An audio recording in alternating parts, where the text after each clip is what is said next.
Salam Rahayu para jiwa, kembali bersama saya Dr. W. Mustika dalam Renungan Rumah Semesta. Semoga bermanfaat. Ya, oke. Selamat malam Beli Wayan, selamat malam Hari, Coach Dio, dan teman-teman semuanya. Buat teman-teman yang baru bergabung dari komunitasnya Beli Wayan, selamat bergabung juga untuk malam ini. Kita hari ini di bulan Januari, minggu pertama, temanya adalah mengenai kesadaran tubuh, ego, dan pikiran. Nanti 2 minggu kemudian berlanjut lagi, bersambung lagi tentang kesadaran jiwa dan semesta. Malam ini kita nggak usah panjang kali lebar, semuanya mari kita jiwa kita yang belajar ya, bukan pikiran kita ya Beli ya. Terima kasih Bu Yani, terima kasih. Selamat bergabung buat komunitas SYP dan teman-teman di grup Rumah Semesta yang juga ikut bergabung pada malam ini. Terima kasih. Hari ini kita belajar kembali untuk lebih mendalam tentang perjalanan kehidupan kita di tahun 2022 ini. Sebelum kita berbincang lebih jauh tentang tema kita, yaitu memasuki kesadaran tubuh, ego, dan pikiran, saya mau bercerita tentang seorang anak yang diberikan mobil baru oleh bapak ibunya, diberikan mobil baru. Anak itu kemudian menaiki mobilnya, melakukan perjalanan. Dia hanya ingin coba aja mobilnya. Tapi karena dia baru pertama kali menggunakan mobilnya, dia nggak ngeh apakah mobil itu lagi ada bensin atau tidak. Kembali cerita tentang anak muda yang diberikan mobil baru tadi. Dia nggak ngeh kalau mobilnya lagi kehabisan bensin. Sehingga ketika melakukan perjalanan, tiba-tiba di tengah jalan itu, mobilnya mogok, kehabisan energi. Akhirnya dia dibantu orang-orang mendapatkan bensin atau bahan bakar untuk mobil barunya. Lalu dia melanjutkan perjalanan. Di tengah perjalanan berikutnya, dia nggak ngeh kalau ada sesuatu yang masalah pada mobilnya. Nah, akhirnya kembali mobil mengalami masalah. Dan kemudian supaya lebih aman, dia meminta seorang temannya datang ikut dalam perjalanan itu, supaya dia ada teman lah kalau ada apa-apa di jalanan. Nah, ketika dia melakukan perjalanan bersama temannya itu, temannya malah tidak bisa memberikan jawaban yang benar tentang kemana seharusnya memilih jalan. Ketika tiba di sebuah persimpangan jalan, harusnya dia lurus, dimintanya belok ke kiri oleh temannya karena temannya baca peta perjalanan yang salah. Akhirnya mereka tersesat, maunya masuk ke jalan yang mereka ingin nikmati, perkampungan yang asri. Tiba-tiba dia jalan kecil itu malah membawa dia ke dalam hutan yang membuat mereka tersesat di dalam hutan. Nah, akhirnya si anak muda yang baru pertama kali nyoba mobil itu tidak tahu kemana harus pergi, bahkan tidak tahu jalan pulang lagi. Nah, kisah analogi ini bercerita tentang diri kita. Ya, mungkin kebanyakan kita. Tapi tentu saya harap bukan kita yang ada di tempat ini, di ruangan ini. Ini kisah tentang jiwa sebagai anak semesta yang diberikan tubuh baru, kendaraan baru, untuk mengantar perjalanan jiwa kita di kehidupan bumi ini. Tetapi sayangnya kita tidak tahu tanda-tanda apa yang diberikan oleh tubuh kita sebagai kendaraan ini, yang kadang-kadang kita tidak pedulikan. Kadang dia membutuhkan energi, kita tidak berikan energi. Kadang dia butuh istirahat, kita tidak berikan istirahat. Kadang dia merasa dirinya mendapatkan makanan yang salah, minuman yang salah, atau udara yang salah. Kita tidak tahu. Nah, akhirnya tubuh menjadi rusak, tidak bisa melanjutkan perjalanan sesuai dengan keinginan si pengendara. Itu kita yang ada di dalam tubuh ini. Dan kemudian kita memiliki teman, ada pikiran di dalam diri kita. ada ego di dalam diri kita. Ya, kalau ego itu kan ada di bagian pikiran juga. Nah, sayangnya ego ini kemudian membuat kita malah tersesat. Ya, tersesat di jalan lurus takdir yang harusnya kita jalani. Kita memilih tersesat oleh karena bisikan-bisikan teman kita yang kita anggap lebih tahu karena dia membaca peta perjalanan. Sayangnya dia salah membaca peta perjalanan dan kita percaya begitu saja apa yang dia katakan. Akhirnya dia membawa kita tersesat sampai kita tidak tahu jalan pulang. Sama seperti banyak jiwa-jiwa yang tersesat karena salah memilih peta perjalanan sampai akhirnya tersesat di kehidupan ini. Tidak tahu jalan pulang, malah akhirnya bisa tercebur ke dalam jurang penderitaan. Nah, itu sebabnya malam ini kita akan berbincang tentang bagaimana seharusnya kita menyadari tubuh kita, menyadari ego dalam diri kita, dan menyadari pikiran kita sendiri.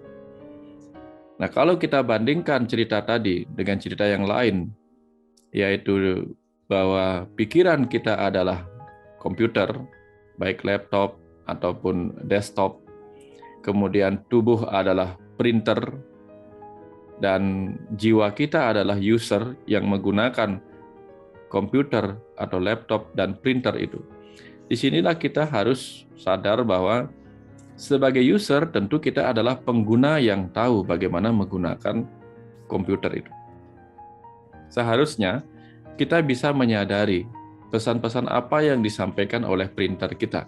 Ketika misalnya kita mau memprint sesuatu, mencetak sesuatu, tetapi printer kita ternyata kehabisan tinta atau kehabisan kertas, atau malah tidak kita colokkan sehingga tidak mendapatkan aliran listrik, sehingga dia tidak bisa bekerja.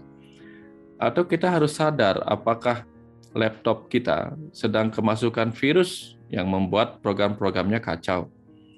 Atau mungkin ada file-file yang tidak seharusnya kita simpan, malah kita simpan, sehingga memenuhi ruang memori di laptop kita, dan akhirnya kinerjanya tidak lagi bagus karena terlalu banyak hal-hal yang tidak penting kita simpan.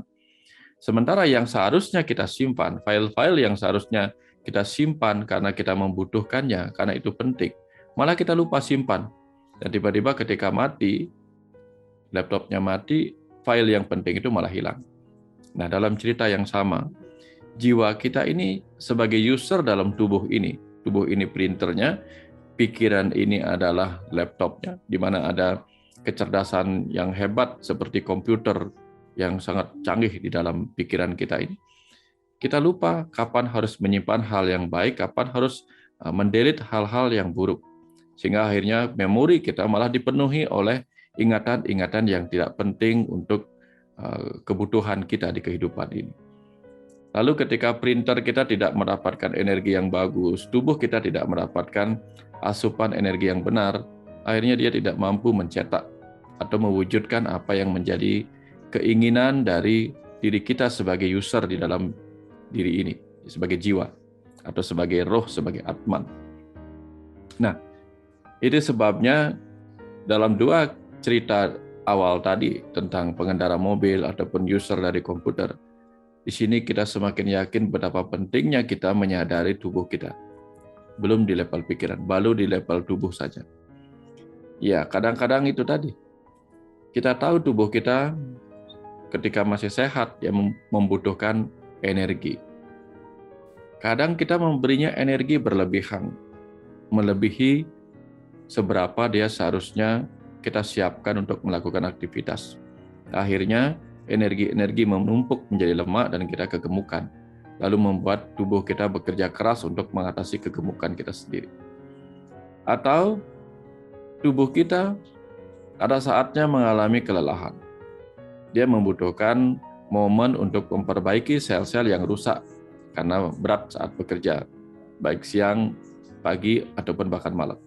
Tapi kita tidak banyak memberinya istirahat untuk memperbaiki sel-sel yang rusak. Malah kita mengajak dia begadang, mengajak dia untuk lebih banyak memikirkan hal-hal yang membuat dia tambah stres. Akhirnya tubuh kita kelelahan. Sehingga saking lelahnya, dia tidak sanggup lagi dipakai untuk melanjutkan perjalanan kehidupan kita. Bahkan sebelum usia kita seharusnya bisa kita teruskan. Nah, itu sebabnya kita harus membaca diri kita, membaca tubuh kita, karena tubuh juga memiliki bahasa dalam diam. Itu sebabnya dalam kitab suci dikatakan bahwa tubuh kita adalah kitab suci tertua yang ditulis oleh Tuhan itu sendiri, yang harus kita baca petunjuk-petunjuknya. Dari kepala aja misalnya, kalau orang mau menyadari tubuhnya sebagai kitab suci. Dari kepala aja kita sudah melihat ada 2 mata di situ. 2 mata itu sedang berpesan kepada kita. Lihatlah segala sesuatu di kehidupan ini dari 2 sudut pandang, dari 2 sisi pandang. Karena kalau hanya melihat 1 sisi pandang, kita tidak akan mendapatkan keutuhan dari apa yang kita lihat melalui mata kita ini. Belum lagi kalau kita bicara mata batin. Nah, lalu kita diberikan 2 telinga. 2 telinga ini sedang berpesan supaya kita selalu mendengar segala sesuatu dari 2 sisi. Karena kalau hanya mendengar seseorang, tidak mau mendengar orang yang lainnya, maka kita baru mendapatkan informasi sepihak. Itu sebabnya di ajaran Islam ada istilah tabayun. Jadi mengklarifikasi, benar enggak? Supaya kita tidak serta-merta menghakimi seseorang hanya karena dipengaruhi oleh apa yang dikatakan satu pihak. Itu. Belum lagi kemudian kalau kita membaca bibir kita. Bibir kita sengaja dibuatnya atas bawah. Tetapi kita mempunyai satu bibir, tidak ada di depan, tidak ada di belakang. Supaya apa yang kita katakan tidak berbeda dengan apa yang ada di belakang kita. Dan dia dibentuk atas bawah sebagai sebuah pesan bahwa apapun yang kita katakan ini berguna untuk kehidupan bumi dan kehidupan langit, berguna untuk kebutuhan jasmani dan kebutuhan rohani kita.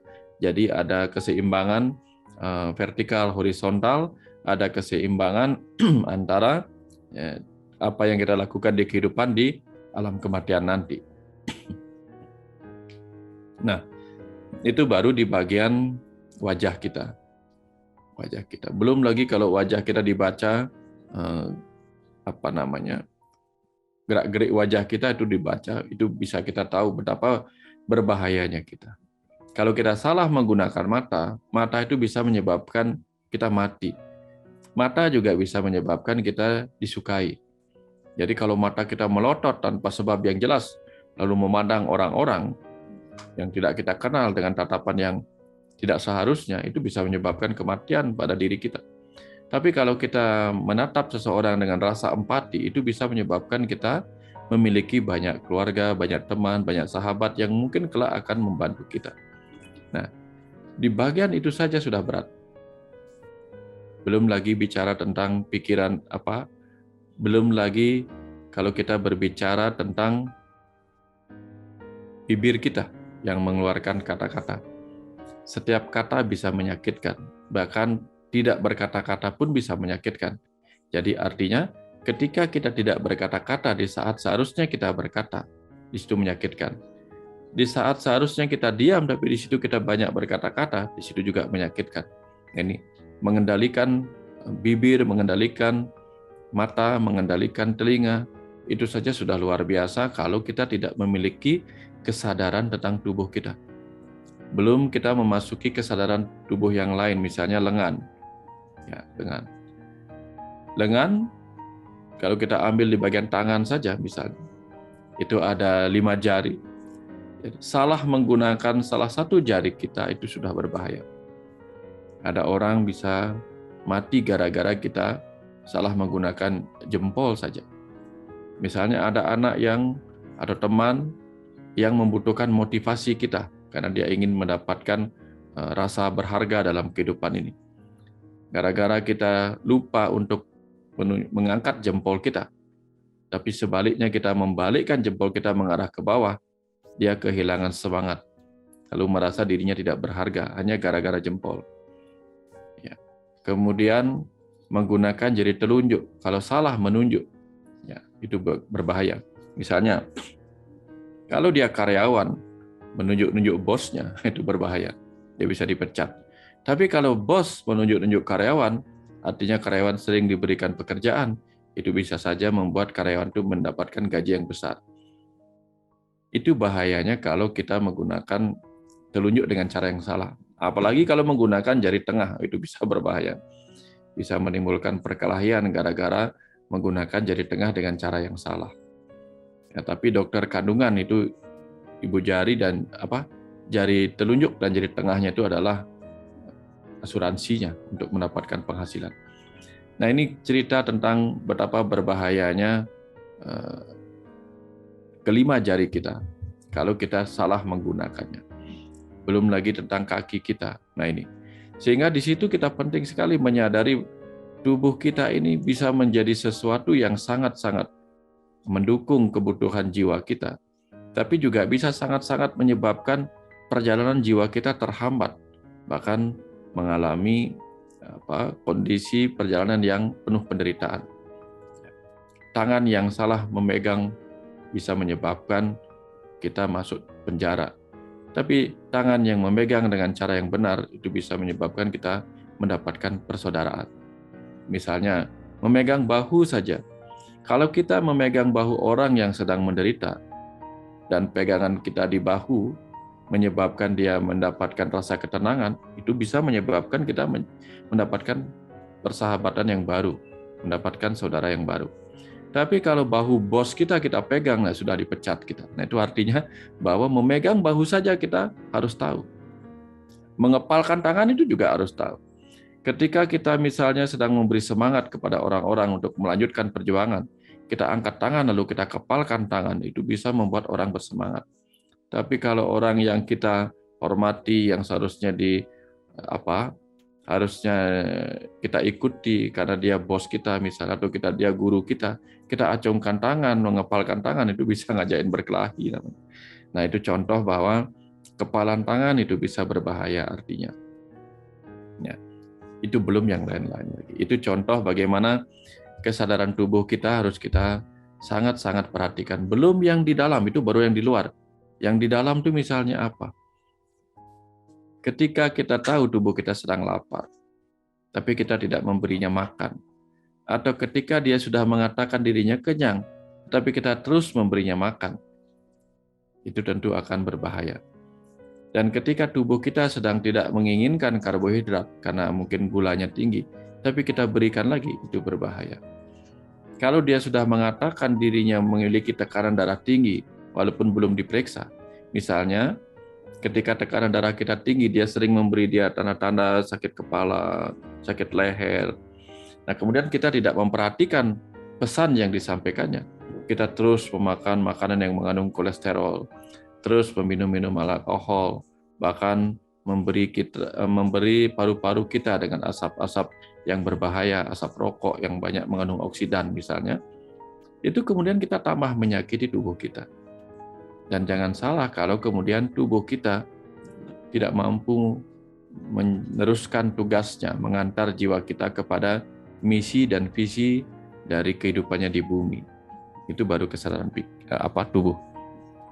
Nanti hal-hal seperti ini banyak saya kupas di buku Dunia Tanpa Suara. Nah, lalu bagaimana tentang kesadaran pikiran? Nah, kita tahu pikiran kita ini adalah sesuatu yang luar biasa, yang membuat kita disebut sebagai manusia. Kalau kita tidak menggunakan pikiran kita, maka kita bukanlah manusia. Karena manusia itu artinya manasya. Manasya. Manas itu disebut juga manah, itu bahasa Sanskerta. Manah itu artinya pikiran. Sehingga manasya atau manusia itu artinya makhluk hidup yang berpikir, yang bisa berpikir. Karena dia menggunakan manah. Jadi kalau kita tidak menggunakan pikiran ini, kita belumlah manusia. Dan di dalam diri kita, ada konsep orang Bali menyebut diri kita itu sebagai Bhutaya, manusia ya, dewaya. Jadi Bhutaya, manusaya, dewaya. Artinya apa? Kalau kita tidak menggunakan pikiran kita, maka kita tak ubahnya adalah makhluk yang hanya memiliki sifat-sifat buta. Buta itu kegelapan, di dalamnya ada hewani, dan sifat-sifat kebuasan lainnya. Ketika kita mulai berpikir, maka kita disebut manusia. Dan ketika kita tercerahkan oleh cahaya pengetahuan yang diperoleh lewat perenungan pikiran kita, di situ kita menjadi dewasa. Dewa itu div itu cahaya pengetahuan. Sehingga manusia dewasa adalah manusia yang sudah memenuhi dirinya dengan cahaya terang pengetahuan. Setidak-tidaknya cahaya hati nuraninya sudah menerangi perjalanan kehidupannya. Itu manusia dewasa. Manusia yang sudah tercerahkan. Jadi walaupun usia kita dewasa, usia fisik kita sudah tua, tapi sebelum kita menjalani kehidupan ini sebagai pikiran yang tercerahkan oleh cahaya pengetahuan, maka kita belum manusia dewasa. Itu di bagian pikiran. Kita tahu bahwa pikiran kita ini hebatnya luar biasa. Kalau dibandingkan dengan komputer, ada yang menyebutkan bahwa otak kita ini mirip dengan komputer yang setinggi gedung bertingkat 14 lantai. Kalau dibandingkan dengan komputer, sering dibandingkan dengan Cray superkomputer yang seluas lapangan sepak bola. Jadi memorinya luar biasa banyak. Ada banyak hal yang bisa diingat. Tetapi kalau ingatannya tidak benar, hal-hal yang seharusnya tidak diingat tapi diingat, maka ingatan-ingatan buruk itu akan tersimpan di lapisan ruh kita yang disebut lapisan maya bernama mano maya kosa. Nah, jadi ketika nanti kita meninggal, kita akan meninggalkan lapisan tubuh kita sebagai lapisan terluar. Tubuh ini kita tinggalkan yang disebut sebagai lapisan anamaya kosa. Nanti kita akan pulang dengan 4 sisanya, yaitu lapisan energi atau pranamaya kosa, lapisan pikiran atau manomaya kosa. Dan 2 lapisan lainnya yaitu lapisan pengetahuan yang disebut wijanana maya kosa dan lapisan maya dari kebahagiaan yang disebut anana maya kosa. Nah, lapisan manomaya kosa ini, lapisan pikiran kita ini akan menyimpan semua peristiwa-peristiwa kehidupan yang kita jalani ini. Kalau kita menyimpan hal-hal yang buruk, yang penuh kenangan-kenangan buruk, yang penuh penyesalan-penyesalan atau ketidaksyukuran kita atas kehidupan kita, nanti itu yang akan menemani jiwa kita pulang setelah meninggalkan lapisan terluar tubuh manusia ini. Itu sebabnya kalau orang memiliki kesadaran akan pikirannya, di situ dia akan menggunakan pikirannya dengan sebaik-baiknya. Karena dalam konsep spiritual, orang Bali diajarkan, apapun yang kita miliki itu bisa menyakitkan kita sendiri. Nah, pikiran kita adalah berkah. Tapi ketika kita salah menggunakannya, dia bisa menjadi sumber bencana. Karena pikiran kita sering disebut sebagai pisau bermata dua. Dia bisa melukai orang lain, tapi juga bisa melukai kita yang memakainya. Ketika salah atau tidak cerdas, tidak tekun berlatih menggunakan pikiran kita sendiri. Karena ketajamannya bisa menciptakan takdir yang buruk dan nasib yang buruk di kemudian hari. Jika orang yang belajar untuk menyadari pikirannya, dia sangat-sangat berhati-hati dalam kehidupan ini. Jangan sampai kemudian dia menggunakan pikirannya tanpa hati, tanpa perasaan. Karena kalau dia menggunakan pikirannya dengan salah, pikiran negatif akan menciptakan nasib dan takdir yang negatif pada kehidupannya di kemudian hari. Kalau dia menggunakannya dengan baik, maka dia akan mendapatkan kehidupan yang baik di kemudian hari. Nah, itu sebabnya ketika orang memiliki kesadaran pikiran, dia akan sangat-sangat berhati-hati mendengar bisikan-bisikan dari bagian lain dari pikirannya yang disebut sebagai ego. Berbicara tentang ego, kita sering mengatakan ego itu jelek. Wah, dia egois. Padahal maksudnya bukan egois ego gitu. Selfish mungkin maksudnya, mementingkan diri sendiri, selfish. Kalau ego itu kan hanya mekanisme pembelaan. Jadi dia mirip seperti sistem imunitas tubuh kita. Jadi karena kita ini adalah tubuh dan jiwa, pikiran bertugas di tengah-tengah. Kalau tubuh kita sakit, ada virus-virus yang masuk, yang mungkin akan menyebabkan penderitaan kepada tubuh kita, maka sistem imun kita bergerak. Bisa menyebabkan kita demam, bisa menyebabkan kita dingin, panas dingin. atau bisa menyebabkan kita muntah-muntah, bisa menyebabkan kita tidak bisa tidur, bisa menyebabkan kita menggigil, bisa menyebabkan kita mengalami bentuk-bentuk reaksi radang lain, meradang. Nah, akibat kuman-kuman atau virus-virus lain yang berpotensi menyakiti tubuh kita. Sama halnya ketika ada kata-kata, ada sikapan, ada sikap dan tindakan orang lain atau peristiwa-peristiwa kehidupan yang berpotensi menimbulkan perasaan sakit kepada jiwa kita, kepada ruh kita. Di situ kemudian pikiran kita disiapkan yang disebut mekanisme pembelaan ego. Jadi ego itu hanya mekanisme pembelaan. Tetapi ketika kita salah menggunakannya, dia bisa berbahaya. Misalnya, ada 2 jenis pembelaan ego kita yang disebut fight and flight, melawan atau menghindar. Jadi, kadang kita melawan, dengan melawan kita marah misalnya, karena kita mampu memarahi orang, karena kita merasa selevel atau bahkan lebih tinggi, maka kita berani marah. Kalau levelnya lebih tinggi, orang yang kita tidak sukai, misalnya dia bos, kita nggak berani marah, maka kita pilih flight, menjauh, menghindar dari orang-orang yang mungkin tidak mampu kita lawan. Nah, sehingga ada kesabaran. Nah, semua bentuk-bentuk ego itu muncul ketika batin kita merasa kita akan tersakiti. Tapi kalau kita nggak tersakiti, tidak ada respon ego kita, tidak ada reaksi ego kita.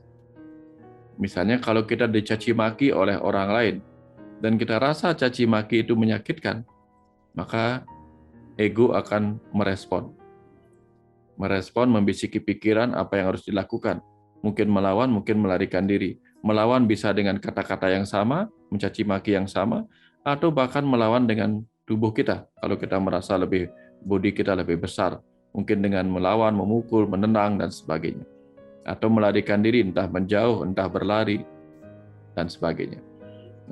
Tetapi ketika caci maki itu tidak membuat kita menderita, misalnya kalau kita dicaci maki saat sedang beradegan film, atau dicaci maki, tetapi dengan caci maki itu kita dibully dan kita sedang melakukan adegan itu di sebuah acara atau talkshow apapun yang memang sengaja kita dijadikan bahan bulian, tetapi dengan itu kita mendapatkan uang. Dari situ kita tidak merasa apa-apa, sehingga tidak ada reaksi ego. Nanti Bapak Ibu mungkin pernah mengalami bagaimana rasanya dicaci maki oleh teman, itu karena sebuah sandiwara, kita nggak tersangkut di dalamnya, dalam perasaan kita nggak apa-apa. Tapi kalau ada orang yang tidak dikenal, bahkan hanya memandang kita melotot, itu misalnya, kita mungkin bereaksi berbeda. Karena kita merasa ini ancaman yang menyakiti kita. Sehingga jadi dari keseluruhan itu intinya adalah ego kita akan membisikkan sebuah reaksi yang harus dilakukan ketika kita merasa tersakiti. Nah, orang tersakiti karena dia menolak sesuatu yang datang dari luar. Kalau dia bisa menerima, maka dia nggak tersakiti. Kalau kita diperintah oleh orang lain, tolong diangkat benda ini, gitu misalnya di jalanan. Mungkin karena tidak dikenal orang yang memerintahkan itu, kita bisa marah. Tapi kalau yang meminta itu adalah bos kita atau orang yang kita hormati, rasanya berbeda. Mungkin kita dengan bangga bahkan mengangkatnya. Bila perlu kita yang minta izin, boleh saya bantu. Itu contoh bagaimana ketika kita sudah bisa menerima sesuatu, reaksi-reaksi ego kita akan berhenti atau bahkan tidak muncul. Tapi begitu kita menolak sesuatu, perasaan penolakan itu akan memunculkan rasa kita terancam oleh apa yang ada di luar diri kita. Begitu batin merasa terancam, maka ego akan bereaksi. Nah, jadi ketika Bapak Ibu mengalami ini, segera diam dan sadari ini ego apa. Karena orang yang tidak paham, dia akan langsung bereaksi mengikuti egonya. Dan biasanya seperti kisah tadi itu. Si pengendara dibisikin temannya malah tersesat. Nah, ketika orang menganggap bisikan egonya adalah sebuah kebenaran, padahal itu hanya pembenaran, maka dia tersesat di jalan-jalan kehidupan ini. Hanya bisa masuk penjara oleh karena mengikuti bisikan kemarahan. Bisa masuk penjara oleh karena mengikuti bisikan untuk melakukan ketidakjujuran. Nah, itu contoh-contoh bagaimana ketika kita sebagai user ini tidak tahu apakah bisikan itu datang dari kejernihan hati nurani kita, atau bahkan itu datang dari bisikan ego yang menjerumuskan kita. Bisikan ego nggak salah, sekali lagi nggak salah. Kitalah sebagai user yang seharusnya tahu, ini benar apa tidak. Karena marah itu bukan salah. Ada saatnya kita marah, ada saatnya kita sabar. Tetapi kalau kita sabar di saat seharusnya kita marah, atau kita marah di saat seharusnya kita sabar, itu ya bikin masalah. Contoh yang sering saya pakai adalah ketika kita jadi sopir ambulan, lalu ada kemacetan dan di situ kita sabar mengikuti kemacetan, pasien kita mungkin akan mengalami masalah. Karena seharusnya kita bukan marah-marah, tetapi kita dalam sebuah kondisi kemacetan itu kita nggak boleh sabar begitu saja, tapi kita minta izin untuk diberikan jalur supaya kita bisa sampai lebih cepat. Nah, kalau naik mobilnya sabar, padahal kita sopir ambulan yang sedang mengantar pasien gawat darurat, itu berbahaya. Jadi kita harus tahu kapan kita sabar, kapan kita tidak sabar. Tahu bagaimana caranya mengolah iri hati menjadi motivasi, tahu bagaimana caranya mengolah kemalasan pada saat yang tepat. Jadi kalau kita malas itu bukan berarti buruk. Misalnya, kita diajak berdebat hal-hal yang tidak penting. Di dalam diri ada kemalasan. Itu bisa jadi menyelamatkan kita daripada kita meladeni perdebatan-perdebatan yang hanya menghabiskan energi kita. Itu contoh bagaimana kesadaran tubuh, kesadaran pikiran, kesadaran ego itu harus kita benar-benar kuasai. Nah, banyak orang kemudian belajar melakukan ini lewat meditasi. Jadi kalau misalnya tadi dia lupa mengendalikan bagian-bagian dari bisikan egonya, malam-malam ketika dia punya waktu untuk duduk hening, dia mereview apa yang sudah dia lakukan dari pagi sampai malam. Mereview hal-hal yang salah dia gunakan. Oh, pagi ini saya seharusnya sabar tapi saya marah. Seharusnya saya marah, saya kok malah memilih sabar. Jadi di bagian ini saya keliru. Sehingga dia menconteng hal-hal yang besok harus dia perbaiki. Karena kehidupan itu setiap hari memberi kita momentum-momentum, ruang dan waktu untuk pelatihan-pelatihan. Tanpa kehidupan kita tidak pernah bisa melatih itu. Sama dengan pemain sirkus yang tidak pernah berlatih. Bagaimana dia bisa mencapai keahliannya? Karena orang yang ahli hanyalah orang yang berpengalaman. Jadi pilot yang ahli adalah pilot yang berpengalaman, bukan pilot yang pintar. Sekalipun pilotnya pintar tapi tidak pernah menerbangkan pesawat, dia tidak memiliki pengalaman berhadapan langsung dengan penerbangan itu sendiri. Sehingga setiap hari kita sudah diberikan ruang dan waktu di kehidupan ini untuk terus berlatih. Tapi kalau kita tidak mempelajari latihan kita hari ini, tidak mereviewnya pada malam hari, kita tidak pernah tahu apa yang salah, apa yang sudah benar kita lakukan. Itu hal-hal yang perlu kita ingatkan kepada diri kita untuk melakukan review, untuk mengingat kembali apakah hari ini kita sudah menyadari pikiran kita, menyadari ego kita, menyadari tubuh kita. Nah, kira-kira sampai di sini dulu Bu Yani. Sebelum nanti kalau tidak ada pertanyaan saya lanjutkan. Kalau ada pertanyaan sekarang silahkan. Ya, teman-teman, Bapak Ibu, ada yang mau bertanya, langsung aja buka suara. 3 pertanyaan ya. Kita buka dulu. Silakan.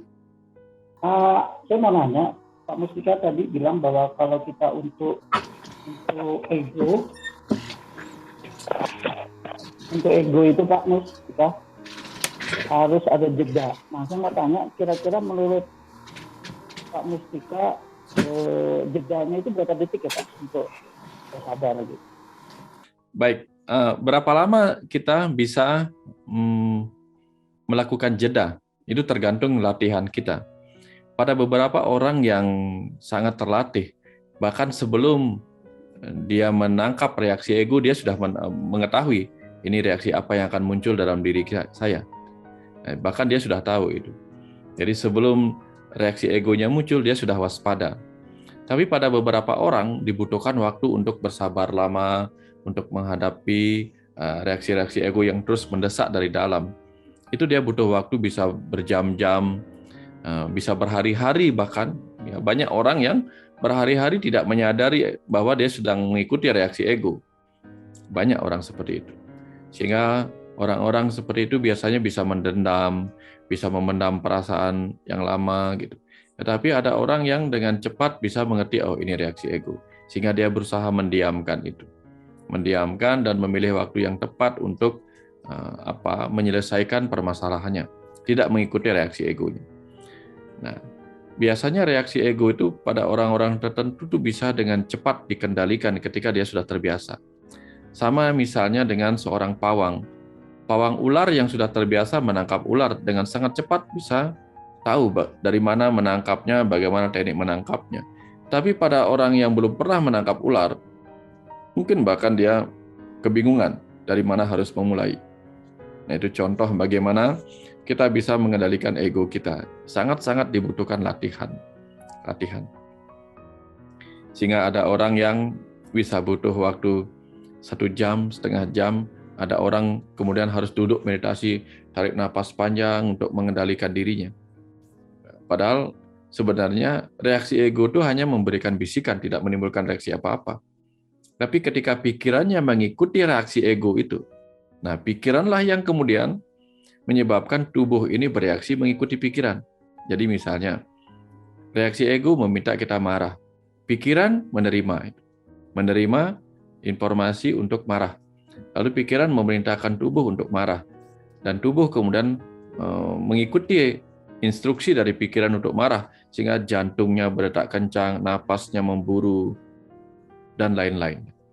Dan ketika dia mulai sadar bahwa itu salah, maka pikiran mengendalikan tubuhnya yang tadi berdetak kencang jantungnya untuk dihentikan, untuk dipelankan, napas yang tadi memburu kemudian dipelankan.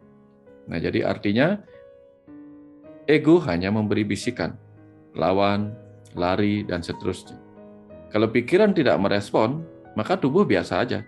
Makanya banyak orang yang ketika dia dibisikin oleh orang lain di luar dirinya untuk lawan aja, marah aja, tapi dia nggak merespon, jantungnya tidak berdetak kencang, dia biasa-biasa aja.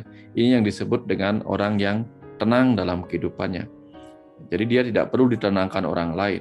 Tapi kalau dia sudah kadung memberikan perintah kepada tubuhnya untuk melawan sekuat tenaga, jantungnya berdetak kencang, wajahnya memerah, napasnya memburu, tangannya mengepal, dia tidak mampu menenangkan dirinya.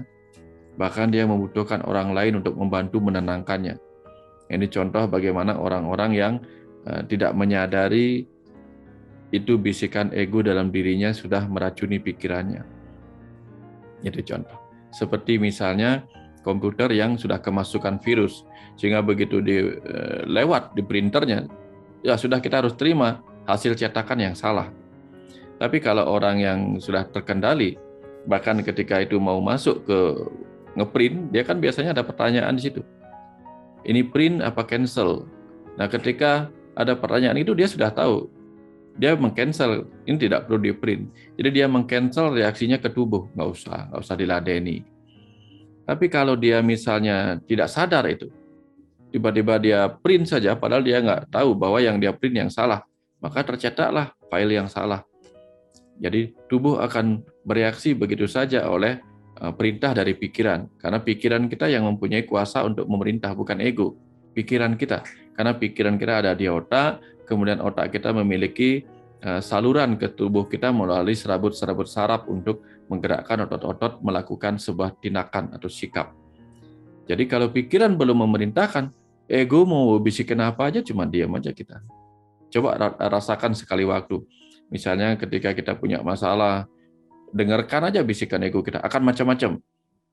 Seharusnya dulu kita begini, coba kalau kita tidak begini, seharusnya sekarang kita begini, bla bla bla. Banyak sekali di dalam diri kita yang disebut dengan pergolakan ego.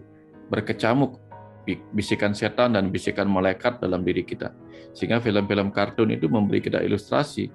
Ada malaikat yang ada lingkaran cahaya, ada kemudian setan yang merah, berwarna merah, kemudian ada tanduk. Itu diri kita juga di dalam, yang disebut malaikat dan setan itu. Malaikat itu ada di wilayah-wilayah terang dari sorga. Sorga itu cahaya itu terang, jadi pikiran kita yang terangi cahaya pengetahuan, cahaya nurani. Sedangkan setan itu datang dari kegelapan, gelap itu buta, yaitu sifat-sifat buta dalam diri kita. yang mengajak kita untuk melakukan sebuah tindakan. Nah, itu. Tapi kalau pikiran kita tidak merespon, hanya mengamati mereka dan tidak melakukan tindakan-tindakan tubuh, maka lama-lama dia itu hilang, pergolakan itu hilang. Ya, itu contoh bagaimana kita bisa menghentikan dan menyadarinya. Nah, sehingga model-model latihannya itu macam-macam. Orang-orang Zen itu ada berlatih melakukan secara rutin, itu dia latihan meditasi minum teh, jika mengamati teh yang akan diminum gitu. Itu macam-macam caranya. Ada orang meditasi vipassana, ada orang meditasi hanya belajar menjadi pengamat. Ya, karena kalau kita tidak belajar jadi pengamat, kita seringkali menjadi pemain. Dikasih bola, kita kalau nggak dribbling bolanya, kita oper. Jadi kita diberikan bola oleh ego kita, diberikan bola liar, kita mungkin akan menerima lalu mencapai target, mencari goal dengan bola yang dilempar itu. Misalnya kita diberi bola kemarahan, kita cari goal kemarahannya. Atau kita diberi bola kesedihan, bola keputusasaan, kita cari goal apa ujung dari kesedihan dan keputusasaan. Itu biasanya yang terjadi kalau kita menerima bola yang dilempar oleh ego kita. Tapi kalau kita hanya menjadi pengamat, kita hanya menjadi pengamat yang melihat pelajaran apa yang ada di balik semua itu. Nah, itu tambahan lain dari waktu berapa yang kita butuhkan untuk bisa mengendalikan ego kita, mengamati ego kita.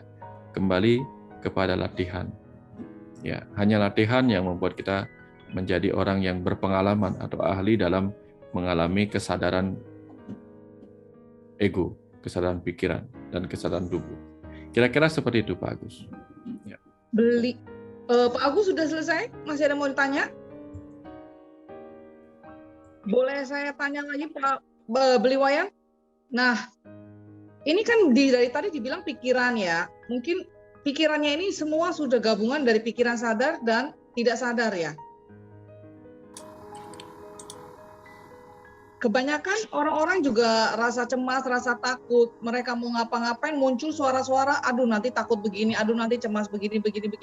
Itu kan semua mungkin aja rekaman-rekaman dari yang pengalaman ke pengalaman atau trauma-trauma luka batin dari kita kecil gitu. Bisa juga kan itu jadi sehingga muncul ego-ego yang keluar-keluar itu kan ya, Beli? Ya, betul Bu Yani, pertanyaannya bagus. Ibu Yani bisa di-mute. Sepertinya Bu Yani suara ininya. Oke, ya. Nah, jadi begini, persis seperti yang dibilang sama Bu Yani. Setiap kali kita memikirkan sesuatu, lalu kita membuat sebuah definisi atau batasan terhadap sesuatu itu hal yang buruk apa hal yang baik, itu kan diajarkan sejak kecil, hal baik dan buruk gitu. Nilai-nilai, norma-norma ditanamkan di dalam keluarga, di dalam pendidikan, di dalam agama, itu yang kemudian membentuk hal-hal yang apa yang harus menjadi respon kita ketika suatu saat kita mendapatkan sebuah peristiwa. Nah, misalnya ada nilai yang mengatakan kalau ada anak kecil sebagai murid di depan kelas mengangkat tangan kiri itu nggak sopan. Tetapi di luar negeri mengangkat tangan kiri itu biasa karena tangan kanannya sedang memakai pensil atau pulpen. Sehingga dia kalau mau bertanya mengangkat tangan kiri itu biasa. Tapi kalau di sini dikatakan nggak sopan. Sehingga kalau dia mengangkat tangan kiri, maka dia akan dipukulin. Misalnya, atau dimarahin. Tapi kalau di barat nggak dimarahin. Itu wajar. Karena tidak disebut sebagai sopan atau tidak sopan. Nah, hal-hal seperti itu kemudian ditanamkan di pikiran si anak kecil. Anggaplah diri kita dulu. Sehingga suatu saat, kalau kita melihat orang lain memanggil kita dengan tangan kiri, mungkin respon kita pertama adalah, wah ini kurang ajar, ini orang nggak sopan banget. Nah, itu contoh bagaimana sebuah nilai itu tertanam dalam diri kita, di batin bawah sadar kita. Sehingga ketika mata kita melihat orang mengangkat tangan kiri, maka kita berespon. Coba kalau misalnya ada orang bertanya, tetapi kita nggak tahu dia mengangkat tangan kiri apa tangan kanan. Mungkin kita nggak peduli dengan hal itu. Karena yang kita butuhkan adalah hanya mendengar apa yang dia katakan. Bukan apa yang dia lakukan sebelumnya. Anggaplah kita misalnya ketika ada orang bertanya, kita menutup mata, tidak melihat bagaimana bahasa wajahnya, tetapi hanya fokus pada apa yang dia tanyakan. Tapi kalau kita melihat bahasa wajahnya, itu bisa kita berbahaya. Bisa kita menangkap cara bertanya kok nggak sopan wajahnya, kok pakai tangan kiri, bla bla bla, dan seterusnya. Kemudian kita malah nggak fokus pada pertanyaannya. Itu contoh bagaimana nilai-nilai itu bisa berbahaya ketika masuk ke panca indera kita. Selama di batin bawah sadar kita tidak tersimpan sebuah memori yang kemudian menjadi default, kalau di komputer default. Jadi dia tidak akan berubah apa-apa. Ya, kalau misalnya kita ketik di komputer, kita memakai bahasa Inggris, mungkin kalau kita menulis kata bisa, otomatis akan diganti oleh komputer menjadi kata bias, menjadi kata bias karena dia bahasa Inggris. Maksud kita mengetik bisa malah menjadi bias. Maksud kita mengetik krama dalam bahasa Bali itu ada. Tiba-tiba komputer menggantinya dengan karma, karena hanya itu yang dia kenal. Nah, itu yang disebut dengan batin bawah sadar kita. Maunya kita tidak bereaksi, tetapi karena sudah diajarkan, kalau ada begini lari, kalau ada begini lari. Itulah contoh yang terjadi pada orang-orang yang fobia, pada orang-orang yang cemas. Cemas misalnya tentang masa depan, ketika sakit sedikit pikirannya kemana-mana, karena sudah terlanjur ada program yang tersimpan di tubuhnya, di batin bawah sadarnya. Kalau program itu sudah tersimpan di tubuh kita, maka tubuh kita akan menyimpan hormon-hormon tertentu, zat-zat tertentu yang akan ikut bereaksi pada tubuh kita. Misalnya, kalau sejak kecil kita takut pada ular, ditakut-takuti oleh ular, maka ketika kita melihat sesuatu yang mirip ular, mungkin jantung kita kemudian akan berdetak kencang, karena kita diajarkan, kalau melihat ular, segera lari, itu misalnya. Jantung kita berdetak kencang, kemudian napas kita memburu untuk segera bersiap lari. Tapi kalau kita melihat kelinci misalnya, yang muncul adalah rasa yang berbeda. Karena diajarkan kelinci itu lucu, kelinci itu menyenangkan, berbeda. Jadi apa yang diajarkan kepada kita akan tersimpan sebagai sebuah program di tubuh kita, sebagai program batin bawah sadar. Sehingga ada hormon adrenalin yang meningkat kalau kita melihat ular, maka jantung kita berdetak kencang. Kalau melihat kelinci, karena kita diajarkan untuk mencintai kelinci lucu, hormon oksitosin yang meningkat, maka kita ingin mendekat untuk merangkulnya. Itu yang disebut dengan simpanan-simpanan program di batin bawah sadar. Sehingga hati-hati, ketika kita sampai saat ini tidak mampu membebaskan diri kita dari belenggu-belenggu seperti itu, belenggu-belenggu baik, buruk, benar, salah, ini yang menyulitkan kita untuk menerima banyak hal dalam kehidupan ini yang disebut dualitas itu. Secara universal, universi, menggabungkan semua versi itu. Sehingga ada orang yang sangat-sangat takut pada ular, jadi fobia. Bahkan melihat ular bohongan juga masih takut. Bahkan melihat tali yang terjulur, dia kira ular. Itu karena terlanjur menyimpan benih-benih rasa takut dalam ingatan di batin bawah sadarnya. Jadi bukan hanya pikiran sadarnya. Itu sebabnya kita harus hati-hati. Jangan sampai menyimpan, saya bilang tadi itu, menyimpan file-file yang salah, menyimpan program-program yang salah di dalam pikiran kita. Nah, ketika sekarang kita sudah tambah dewasa, tambah tahu bahwa, oh ini bukan program yang benar, nah, ini bukan program yang layak diikuti. Sehingga semakin luas pengetahuan kita, dinding-dinding pembatas tadi harusnya sudah kita lepaskan. Sehingga orang-orang spiritual itu membebaskan dirinya dari dinding-dinding doktrin-doktrin agama yang membuat kita terpisah dalam kemanusiaan. Agama sendiri sebenarnya nggak pernah mengajarkan seperti itu. Tapi yang menjadi yang mengajarkan agama itu seringkali membingkai agama itu sendiri. Sementara agama kan ajaran moralitas, ajaran yang baik, ajaran tentang spiritualitas, tapi tanpa bingkai. Yang membingkai kemudian adalah orang-orang yang meneruskan pengajaran-pengajaran itu berikutnya. Itu yang seringkali saya amati. Sehingga ketika kita belajar spiritual, kita belajar mendobrak kembali pembatas-pembatas yang membuat kita terpisah di dalam kemanusiaan. Sehingga yang kita temukan nanti adalah persaudaraan dalam kesemestaan itu sendiri. Karena kalau kita ingin mencapai kesadaran semesta yang nanti kita akan bahas di sesi berikutnya, maka kita harus berani mendobrak itu. Bahwa manusia itu memang benar-benar tidak terpisah. Dalam arti tidak ada yang lebih baik, yang tidak ada yang lebih buruk. Tidak ada ras yang lebih hebat daripada yang lain. Tidak ada warna kulit yang lebih baik daripada yang lain. Semua hanya penyesuaian-penyesuaian di tempat lahirnya masing-masing. Jadi orang kulit hitam itu memang baik di tempat kelahirannya. Karena kalau tidak memiliki kulit hitam, dia gampang mengalami kanker kulit oleh karena radiasi sinar matahari. Kalau kita misalnya memiliki kulit yang terang, putih, di tempat yang dingin misalnya, di kutub utara atau di tempat-tempat di Eropa, itu wajar saja. Karena melanin itu tidak dibutuhkan untuk perlindungan terhadap sinar matahari. Jadi kalau misalnya orang-orang yang tinggal di daerah yang bersalju, misalnya daerah Eskimo itu matanya sedikit mengecil, itu karena untuk mengurangi intensitas cahaya yang terpantul melalui salju, sehingga matanya agak mengecil. Tapi di tempat di mana mata sangat-sangat dibutuhkan untuk menangkap cahaya, dia matanya lebih besar. Jadi tidak ada yang lebih baik, tidak ada yang lebih buruk. Semuanya sudah yang terbaik di tempatnya masing-masing. Itu contoh bagaimana kita seharusnya melepaskan semua doktrin-doktrin yang mengatakan ini lebih baik, itu lebih buruk. Pada akhirnya kita harus sadar bahwa semua diciptakan sudah sempurna di tempatnya masing-masing.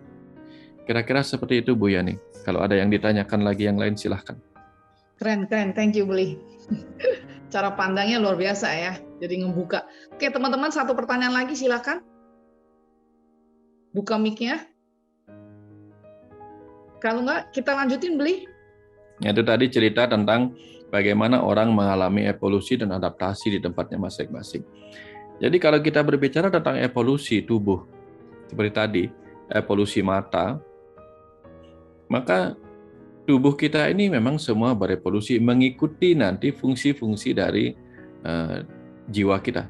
Jadi kalau jiwa kita terlahir di tempat seperti ini, dia akan mendapatkan tubuh yang seperti ini. Misalnya, Schumacher itu kita tahu dia pembalap. Maka dia tidak akan diberikan bis atau truk. Dia diberikannya mobil balap. Tapi kalau memang dia akan bertugas sebagai sopir truk misalnya untuk mengangkut barang-barang, maka dia akan diberikan kendaraan yang cocok bagi misi dan visinya. Nah, jadi jiwa ketika lahir dalam tubuh ini, dia dipilihkan tubuh sesuai dengan tempat di mana dia dilahirkan, ruang di mana dia ditempatkan dalam tugasnya, sehingga tidak ada yang salah dalam hal itu. Nah, yang terpenting adalah bagaimana ketika dia ada di tempat seperti itu dengan proses evolusi dari tubuhnya untuk menyesuaikan diri dengan jiwanya. Seharusnya jiwa dan pikiran pun menyesuaikan diri dengan tubuh itu. Ketika ada orang terlahir dalam tubuh laki-laki, maka dia harus menggunakan tubuh itu sesuai dengan fungsinya.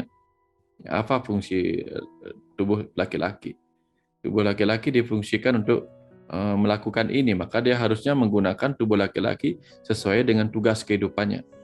Kalau dijadikan tubuh wanita, dia menggunakan tubuh wanita sesuai dengan visi misi dari jiwanya. Kemudian dia juga menggunakan pikirannya untuk terus berkembang.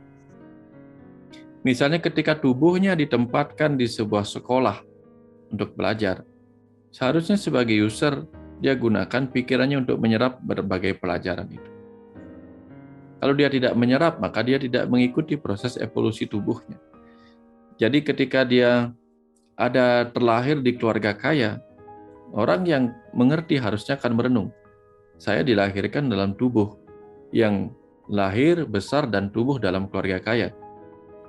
Visi saya apa? Misi saya turun di kehidupan ini dalam keluarga kaya ini apa? Banyak orang kemudian salah. Kekayaan, terlahir sebagai orang berketurunan bangsawan, itu hidup yang terang. Memiliki jabatan, itu hidup yang terang. Tapi kalau salah menggunakan, itu bisa menggelapkan. Jadi ada orang yang kaya raya, bangsawan, jabatan tinggi, berpendidikan tinggi, malah gelap dan menjadi dipenuhi kesombongan, keangkuhan, rasa berkuasa oleh apa yang didapatkannya. Itu yang disebut dengan terang yang menggelapkan visi dan misi jiwa. sehingga jiwa tidak lagi bisa melihat ke depan apa visi misinya. Dia pikir kehidupan menjadi bangsawan, kehidupan menjadi orang kaya, kehidupan memiliki tahta itu akan abadi. Padahal mau orang kaya, mau orang miskin, orang berpejabat, apa tidak, pada akhirnya kita akan mati. Karena misi jiwa kita sudah tuntas. Tetapi ada orang yang menuntaskan misi jiwanya, ada yang tidak. Karena dia tidak tahu apa tujuan saya ada di sini. Apa tujuan saya lahir sebagai orang miskin, apa tujuan saya lahir begini, itu dia tidak pahami. Karena dia tidak menyadari tubuhnya. Kalau dia tidak menyadari tubuhnya, dia tidak mengamati. Kenapa begini? Tapi yang dia pikirkan adalah keluhan-keluhan. Dia bertanyanya bukan tentang visi misinya. Kenapa saya lahir sebagai orang miskin? Yang dia pikirkan keluhan-keluhan itu. Kenapa saya tidak dilahirkan sebagai orang kaya? Itu yang dia pikirkan. Dia bukannya melihat apa visi misi jiwanya, tapi dia melihat perbandingan dirinya dengan orang lain. Orang itu kok bahagia, saya kok menderita.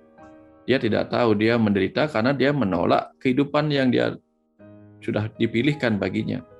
Tapi kalau dia bisa menerima, oh ternyata saya terlahir sebagai orang miskin, berarti saya dilatih untuk mengembangkan diri saya, untuk mengembangkan potensi saya, untuk bagaimana pikiran ini yang dulu tidak saya gunakan untuk menjadi orang kaya gitu misalnya. Jadi kalau orang yang menyadari hal ini, mau orang kaya, mau orang miskin sama-sama bisa tercerahkan. Tapi kalau tidak menggunakan dirinya sebagai pengamat di dalam tubuh kaya dan tubuh miskin itu, dua-duanya bisa menggelapkan. Orang kaya bisa menjadi gelap, ya, dia bisa menimbulkan penderitaan pada banyak orang karena kekayaannya. Orang miskin juga sama, bisa menciptakan banyak penderitaan pada orang lain, misalnya ketika dia memilih melawan kemiskinannya dengan merampok, dengan melakukan pencurian, atau melakukan hal-hal lain yang tidak perlu, yang tidak sesuai dengan misi jiwanya. Orang kaya sama, pejabat juga sama. Kalau pejabatnya sudah terang, dia tidak gunakan untuk, dengan jadi pejabat, seharusnya saya punya kuasa untuk menggunakan uang ini, melakukan banyak kebaikan yang dulu tidak bisa saya lakukan. Karena dulu ketika masih menjadi rakyat jelata, saya ingin menolong banyak orang, saya nggak bisa. Tapi setelah jadi pejabat, saya punya banyak kuasa, bisa memerintahkan banyak orang untuk melakukan kebaikan. Nah, di situ dia punya tabungan banyak untuk apa? Untuk mendapatkan alam cahaya nanti ketika dia selesai dengan visi kehidupannya di bumi ini. Tapi sekarang kan kita lihat kebanyakan lupa. Ketika mendapatkan kekuasaan, dia hanya memikirkan hal-hal yang tidak abadi di kehidupan ini. Dia kumpulkan banyak uang, kumpulkan banyak hal di kehidupan ini melalui kekuasaan yang dia dapatkan, jabatan yang dia dapatkan, tahta yang dia dapatkan. Padahal itu nggak abadi. Hanya ya berapa tahun sih kita bisa menikmati ini. Anggaplah orang kaya misalnya bisa menjaga kesehatannya sampai 100 tahun. Di usia 90, 80 kita bisa ngapain dengan kekayaan itu? Nggak bisa apa-apa lagi. Nah, itu contoh bahwa ini tidak abadi. Tetapi kalau orang yang memiliki kekayaan, kekuasaan, dia bisa memanfaatkan itu untuk menjangkau perbuatan baik lebih banyak lagi kepada orang-orang. Itu menjadi orang yang sangat-sangat luar biasa ketika pulang nanti. Jiwanya adalah jiwa yang dipenuhi oleh kebaikan-kebaikan. Jadi yang disebut tadi itu adalah apa? Mano maya kosanya, prana maya kosanya, atau lapisan energinya akan sangat-sangat bercahaya ketika dia pulang setelah meninggalkan lapisan tubuh atau anamaya kosa. Sehingga sang ruh atau sang atman atau sang jiwa itu memiliki lapisan energi kebaikan karena selama dia menjadi orang kaya, menjadi pejabat, menjadi penguasa, dia banyak menggunakan energi kehidupannya untuk melakukan kebaikan-kebaikan pada kehidupan ini. Itu contoh bagaimana orang yang terang oleh terang. Tapi kalau orangnya gelap oleh terang, seperti cerita tadi, gelap oleh terangnya pengetahuan, gelap oleh terangnya harta, gelap oleh terangnya tahta, gelap oleh terangnya sifat-sifat lain dalam dirinya, itu menyebabkan dia tidak mendapatkan manfaat dari terang yang dia miliki. Jadi seperti orang bawa obor, tapi bukannya menerangi jalannya, tapi dia membakar dirinya dengan obor itu. Dia menghancurkan dirinya sendiri dengan terang itu. Kira-kira seperti itu contoh kesadaran-kesadaran yang harus kita miliki sebagai pengamat dari tubuh dan pikiran kita, Bu Yani. Silakan kalau sudah ada yang bertanya lagi, silakan. Yuk, Bapak Ibu ada yang mau bertanya lagi? Ajin bertanya biar Beli Wayan bisa kasih pencerahan nih. Seringkali nih saya Beli, kalau nggak ada yang bertanya saya tanya lagi ya. Seringkali saya ketemu beberapa orang itu kok kehidupannya kusut banget ya, kusut, saling salah-salahan gitu loh, saling salah-salahan, nggak ada habis-habisnya. Saya sampai ya bingung juga mau ngasih saran gitu ya, kalau terlalu merasa semuanya dia salah, gua benar ya, semuanya begitu, nggak ada habis-habisnya. Kita kasih cara-cara yang paling mudah untuk mereka supaya lebih bisa menurunkan ego-egonya itu apa sih? Kalau mereka nggak bisa meditasi, nggak bisa hening, ada tipsnya nggak? Cara-cara paling simple. Ya, kembali kepada pertanyaan yang disampaikan Bu Yani. Nah, jadi pertanyaan Bu Yani tentang bagaimana kita membantu orang-orang yang kehidupannya penuh dengan kekacauan, merasa dirinya nggak beruntung, merasa dirinya buntung, mengeluh tentang kehidupan ini. Tetapi diajak meditasi tentu nggak bisa, sulit dinasehatin. Menurut saya nih, ada beberapa orang yang memang belum saatnya untuk diajarkan hal-hal seperti itu. Ada beberapa orang yang memang kehidupan seperti itu adalah hukuman, masa hukuman bagi dirinya sendiri. Sama dengan orang yang mimpi buruk, ya. Dia tidur lalu mimpi buruk. Bagaimana membantu orang yang tidurnya dalam kondisi mimpi buruk? Kalau dia sendiri tidak mau dibangunkan. Nah, misalnya, kecuali kalau dia misalnya mimpi buruk lalu mengigau, mungkin kita bisa bangunkan. Tapi kalau dia mimpi buruk dan kita misalnya sedang istirahat juga, tetapi kita istirahat dengan tenang, tanpa ada mimpi atau barangkali mimpi indah, tapi sebelah kita mimpi buruk tapi nggak mengigau sehingga kita nggak tahu kalau dia mimpi buruk. Dan dia juga tidak berusaha untuk meminta tolong. Bagaimana caranya? Kadang-kadang kalau kita bangunkan dia marah-marah dibangunkan. Jadi ada saatnya kita hanya membiarkan sampai dia menyadari bahwa mimpi buruk itu sangat-sangat mengganggu dirinya dan dia minta tolong. Ya, ini contoh bagaimana ada saatnya seseorang memang diberikan kesempatan oleh alam semesta ini untuk mengalami kesadarannya sendiri. Jadi dia hanya akan mengalami perubahan kalau dia memulai dari dirinya sendiri. Nah, untuk memulai dari dirinya sendiri itu kadang-kadang kita sulit sekali membuat orang itu mau melakukan itu. Sama seperti apa yang saya lakukan, saya punya banyak komunitas. Di komunitas saya itu, saya hanya memberikan pengetahuan kepada mereka yang memang mau mendengarkan. Kalau tidak, ya saya biarkan, saya abaikan. Ada orang nyeletuk-nyeletuk dengan hal-hal yang membuat dirinya tidak akan mungkin mendapatkan pengetahuan, ya saya abaikan saja. Karena menurut saya dia memilih di situ. Tapi kalau dia bertanya, saya berikan pengetahuannya. Kalau tidak, ya saya biarkan. Itu contoh bahwa kita bisa menerima orang itu mempunyai hak untuk berubah apa tidak. Untuk tetap berada dalam mimpi buruknya, apakah mulai mengalami perubahan dalam kehidupan ini. Orang itu punya hak. Itu sebabnya Tuhan sendiri tidak bisa mengubah orang. Jangan kata kita, Tuhan saja tidak bisa mengubah orang. Ya. Orang-orang suci di masa lalu mungkin juga sama. Bukan karena tidak mau atau tidak bisa, tetapi memberikan kesempatan pada orang itu memilih sendiri. Ya. Karena kalau dia tidak membutuhkan, tidak akan ada gunanya sebuah ilmu atau pengetahuan atau cara. Misalnya ada obat-obatan, kita siapkan dia obat-obatan yang membuat dia sembuh dari sakit kepala. Tapi kalau dia tidak menganggap obat itu penting, buat apa? Diberikan juga tidak akan dimakan. Diberikan resep tidak akan diberikan obat.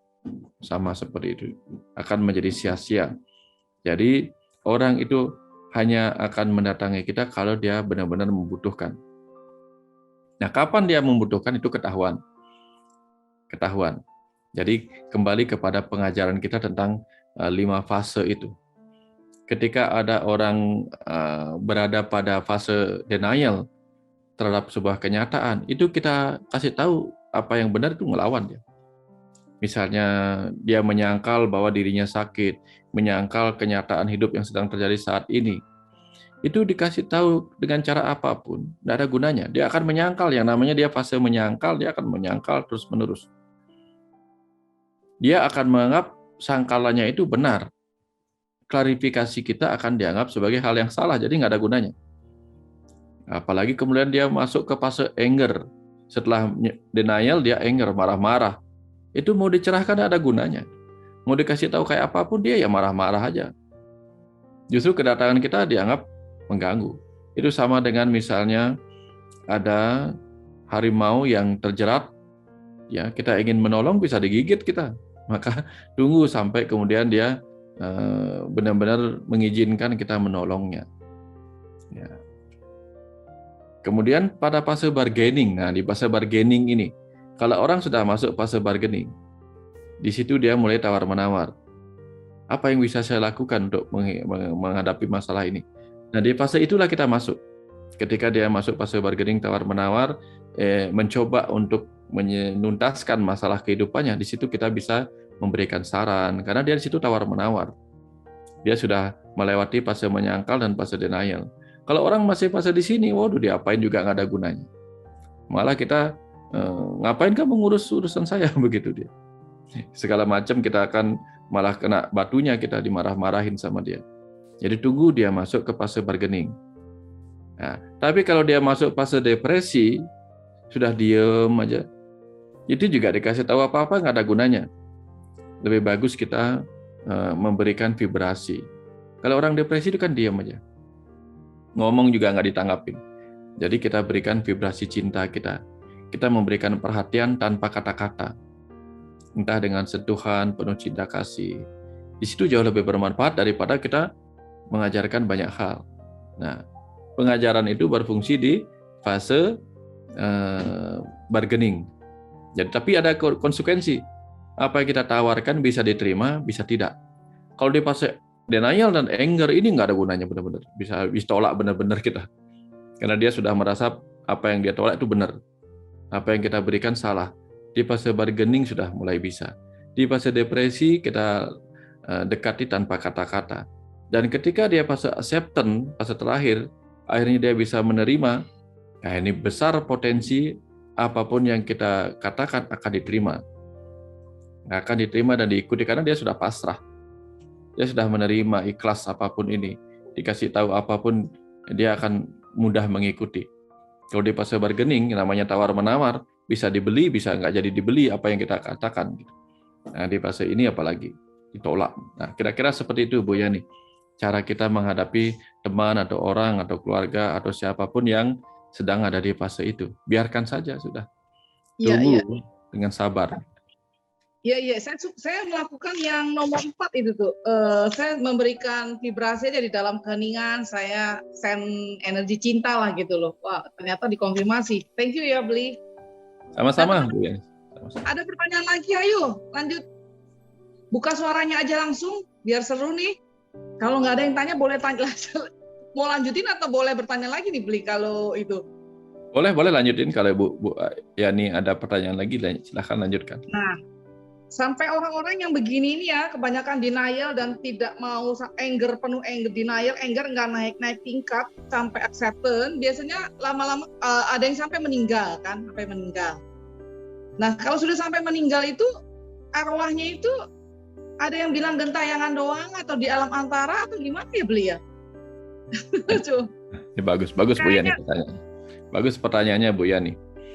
Nah, ketika orang masuk fase depresi, nah, di situ pada saat fase depresi, reaksi ego itu cenderung bukan berbentuk fight atau melawan keadaan, tapi flight, dia menghindar. Ketika dia tidak bisa lagi menghindar dari masalah, maka dia akan menghindar atau menjauh dari kehidupan ini sendiri. Disitulah biasanya orang akan melakukan tindakan-tindakan bunuh diri. Nah, tindakan bunuh diri karena sudah menganggap semua jalan keluar sudah tertutup. Dia bunuh diri di situ. Sayangnya ketika dia sudah bunuh diri, Jadi dia, sang ruh itu dengan 4 lapisan lainnya, ya, energi, pikiran, pengetahuan, dan kebahagiaan, itu yang masih tersisa membungkus sang ruh, keluar dari tubuh fisiknya, anamaya kosa. Nah, ketika ada di dalam alam yang lain itu, dia tidak lagi dipengaruhi oleh sifat-sifat tubuh manusia, sifat-sifat buta, sifat-sifat hormon yang memberikan reaksi-reaksi detak jantung kencang atau hormon-hormon depresan. Itu dia sudah terbebas dari pengaruh tubuh itu. Sehingga terbebas dari pengaruh tubuh itu, si pikiran itu bisa berpikir lebih jernih. Atau sang Atman itu, sang roh itu bisa menggunakan kecerdasannya untuk melihat kebenaran. Nah, ketika dia melihat kebenaran yang tidak terpengaruh oleh efek-efek hormon-hormon lain dalam tubuh fisiknya, di situ kemudian dia melihat kebenaran yang lebih terang lagi. Karena pengaruh jiwanya sudah lebih bagus. Pengaruh terang Atmannya, atau rohnya itu lebih kuat. Karena pengaruh fisik sudah nggak ada lagi, sudah mati fisiknya. Nah, di situ sering terjadi penyesalan. Penyesalan atas jalan keliru yang telah dipilihnya ketika ada di fase depresi. Setelah menyadari dirinya keliru, disitulah roh itu biasanya kebingungan. Ingin membalikkan keadaan yang dia sesali tidak bisa lagi, karena tubuhnya sudah dia tinggalkan. Sudah terputus hubungan dia dengan tubuhnya. Benang peraknya sudah putus. Beda kalau misalnya orang yang melakukan tentamen suicide, jadi percobaan bunuh diri, jadi belum benar-benar terputus, itu masih bisa diselamatkan, maka mungkin dia akan mengalami pencerahan, seperti orang-orang yang pernah mengalami mati suri gitu misalnya. Dia tercerahkan dan dia benar-benar memiliki kuasa lebih kepada tubuhnya. Tapi kalau orang yang bunuh diri dan benar-benar tubuhnya mati, tapi ruhnya masih mengalami penyesalan, disitulah jiwa atau Atman yang menyesal itu akan memilih berada di alam manusia ini, alam nara ika. Nara itu kan manusia, narasumber, narapidana, jadi orang. Jadi alam nara ini, alam manusia ini membuat sang ruh yang sebenarnya terbebas itu terjebak di alam ini. Disebutlah dia terjebak di alam antara, tidak di bumi, tidak di alam lain. Tidak di alam manusia, tidak di alam cahaya. Karena kan alam itu ada 2, alam fisik dan alam energi. Energi itu ada energi cahaya, sehingga di alam energi dia bisa menjadi makhluk cahaya. Di alam fisik dia bisa menjadi alam manusia, nara ika. Nah, tidak memiliki fisik karena tubuhnya sudah mati, tidak juga bisa kembali ke alam cahaya karena energinya tidak lagi energi cahaya, tapi energi yang terjebak di antara energi cahaya dan energi materi fisik ini.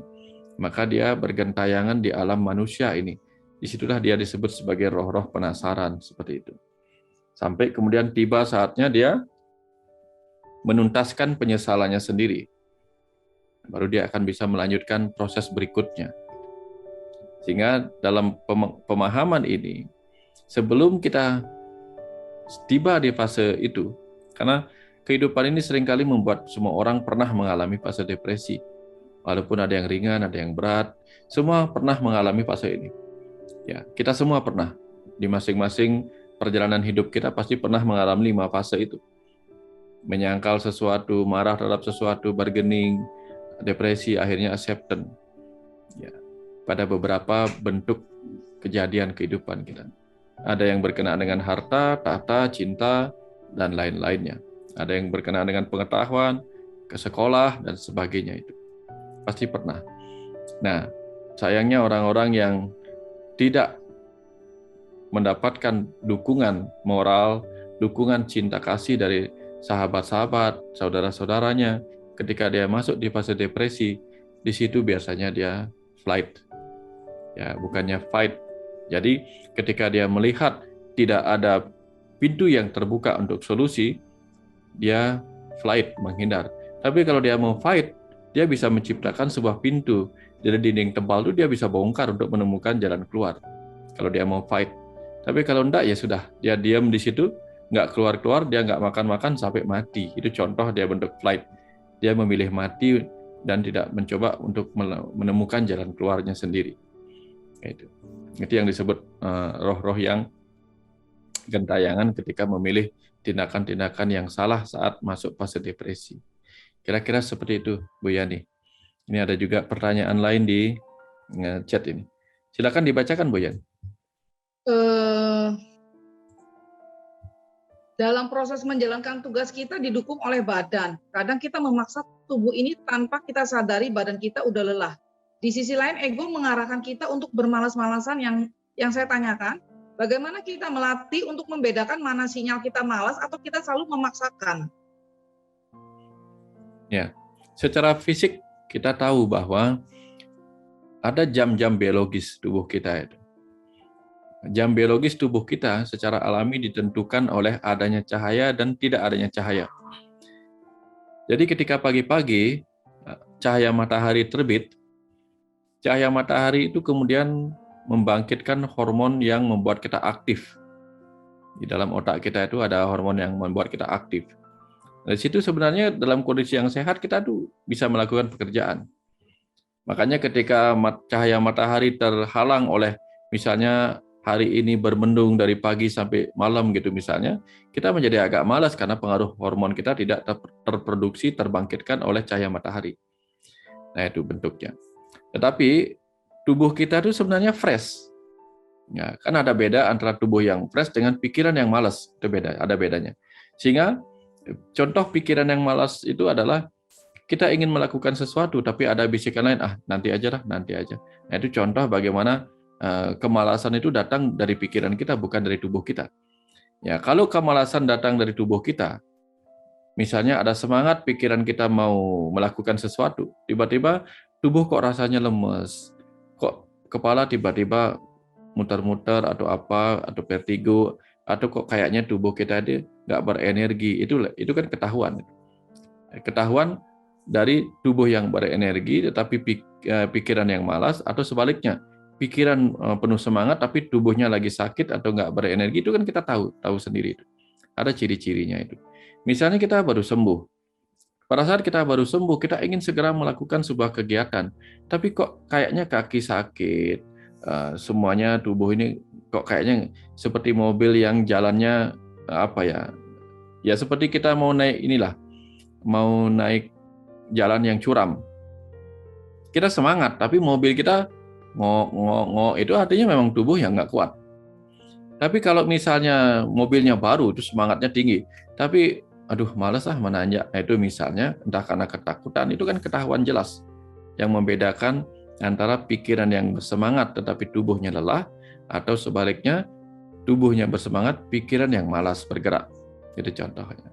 Kemarin ada yang bertanya, kalau misalnya tubuh kita fresh tapi kita tidak ingin melakukan kegiatan apa-apa, bagaimana caranya supaya kita mau melakukan kegiatan? Nah, ada hukum yang harus kita ingat, yaitu hukum kelembaman. Hukum kelembaman yang ditemukan oleh Newton. Hukum keberapa itu saya lupa. Hukum Newton yang ketiga kalau nggak salah. Hukum kelembaman.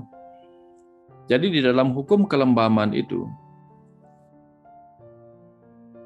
benda yang bergerak akan cenderung bergerak. Benda yang diam akan cenderung diam. Contohnya adalah ketika kita ada di dalam mobil. Ketika mobilnya melaju kencang, tiba-tiba direm, kita akan terus ingin melaju sehingga kita terdorong ke depan pada saat mobil kita direm mendadak. Terus kalau kita misalnya sedang duduk tegak, tiba-tiba mobilnya bergerak cepat ke depan, kita akan cenderung terdorong ke belakang karena yang diam akan cenderung memilih diam di tempat itu, sehingga kita terdorong ke belakang pada saat mobil digas dengan kencang, mendadak. Yaitu artinya apa? Ketika kita ingin mengalahkan sebuah kemalasan dari pikiran kita, lakukan saja sesuatu. Pertama, kedua, dan seterusnya. Nanti begitu kita melakukan sesuatu, tubuh kita akan menciptakan hormon yang membuat kita bahagia melakukan itu. Lalu kita kecanduan. Sehingga orang-orang yang kecanduan merokok, kecanduan bermain judi, kecanduan apapun kegiatan-kegiatan itu, dia karena memulainya sekali-sekali kemudian dia menjadi ketagihan. Dulunya dia nggak suka, tapi begitu dia memulai, dia meneruskan, lalu dia menjadi kecanduan. Nah, orang yang bekerja seperti itu. Tetapi kalau orang yang bekerja lalu mencandu dan tidak bisa menghentikan kecanduannya itu, dia menjadi orang yang workaholic. Bukan pekerja keras, tapi orang yang gila kerja. Itu juga berbahaya. Sehingga tubuhnya sudah capek, pikirannya semangat kerja, akhirnya dia membuat tubuhnya tidak tahan lagi. Itu contoh bagaimana kita menyadari tubuh yang lelah, apa pikiran yang lelah tanpa semangat. Nah, kira-kira seperti itu. Ibu, ya. Ya, biasanya ya ada pertanyaan lagi? Biasanya pikiran ini bisa kita ajak kompromi ya, bisa ajak ngobrol gitu loh, bisa diajak ngobrol. Kebanyakan tuh begini Bu Yani. Kebanyakan itu orang-orang tidak ada dalam kesadaran jiwa, kesadaran roh. Sehingga dia lebih banyak diam di pikiran itu. Jadi ketika dia menyebut dirinya itu adalah pikiran, bukan roh, bukan tubuh. Sehingga kalau dia menganggap dirinya pikiran, dia seperti seorang presiden yang berkuasa atas seluruh rakyatnya berupa triliunan sel-sel tubuh ini. Sehingga yang dia butuhkan adalah mendengarkan. Jadi apakah mendengar bisikan ego, mendengarkan bisikan tubuh, apa mendengarkan bisikan dari pikiran, dari jiwa. Nah, jadi pikiran itu seperti manajer, direktur, apa penguasa dalam tubuh ini yang mempunyai 3 pilihan. Menjalani kehidupan ini dengan mengikuti bisikan tubuh, bisikan ego, apa bisikan jiwa kita yang terang sebagai makhluk cahaya di dalam. Nah, itu sebabnya ketika kita menyebut diri kita belum terlatih di dalam memilih di antara bisikan-bisikan itu, maka akhirnya pikiran kita ini malah menjadi pribadi yang berjalan di dalam kehendak ego. Kalau orang berjalan di kehendak jiwa, itu berbeda.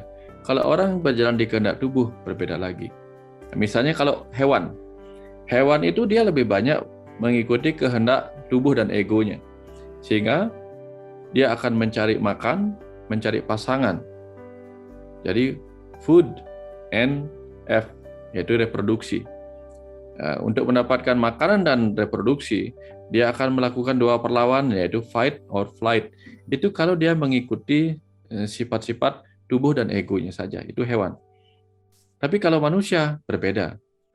Dia bisa mengikuti kehendak tubuhnya, bisa mengikuti kehendak egonya, bisa mengikuti kehendak jiwanya. Atau bisa mengikuti kehendaknya sendiri sebagai pikiran yang ingin tahu. Itu contohnya. Jadi kalau misalnya kita ingin tahu, kita memiliki pertanyaan sebagai pikiran, lalu kita mencari tahu dengan membaca, dengan mendengarkan sesuatu. Itu kehendak pikiran kita untuk mengetahui hal-hal yang ingin diketahui, itu mencari pengetahuan. Kalau kehendak jiwa, maka pikiran yang mengikuti kehendak jiwa cenderung misalnya apa? Ingin menolong orang lain, ingin mempelajari hal-hal yang berkenaan dengan spiritual, ingin melakukan hal-hal yang membuat dia terhubung dengan Tuhan. Itu contoh pikiran yang mengikuti kehendak-kehendak sang roh atau visi misi jiwanya di kehidupan ini. Kalau misalnya pikiran lebih banyak mengikuti kehendak ego, maka seperti itu contohnya. Ada ego yang suka marah-marah, ego yang iri hati, ego yang sabar, ego yang malas bicara gitu misalnya. Jadi dia tidak mendapatkan apa-apa, hanya ego aja. Jadi bisikan-bisikan seperti itu aja. Ya, jadi dia tidak melakukan pekerjaan apa-apa, tidak mendapatkan pengetahuan bagi dirinya sebagai pikiran, tidak mendapatkan pengetahuan atau kebahagiaan bagi jiwanya, tidak melakukan kegiatan-kegiatan cinta kasih demi kebutuhan jiwanya, juga tidak melakukan kegiatan-kegiatan yang bermanfaat bagi tubuhnya. Tapi dia hanya mengikuti apa yang menjadi kehendak pikirannya. Ini kehendak egonya maksud saya. Itu contoh bagaimana pikiran itu terjebak di antara 4 pilihan itu. Ya, itu ya sebabnya kesadaran pikiran ini mengajak kita untuk melihat, merenung, lalu memilih apa yang perlu kita ikuti. Misalnya, kalau tubuh kita lapar, maka pikiran yang mengikuti kehendak tubuh akan memberikannya makanan. Tapi begitu pikiran mengikuti kehendak ego, dia memilih makanannya. Ya, tubuh kan hanya ingin makan supaya ada energi. Misalnya dia ingin makan nasi goreng, ingin makan nasi, karbohidrat. Tapi kemudian ego mengajak dengan lain, wah ini kita harus makannya nasinya di tempat yang mewah ini. Itu contoh. Salah kan? Nggak salah. Karena dia merasa kayaknya lebih nyaman makan di restoran yang mewah.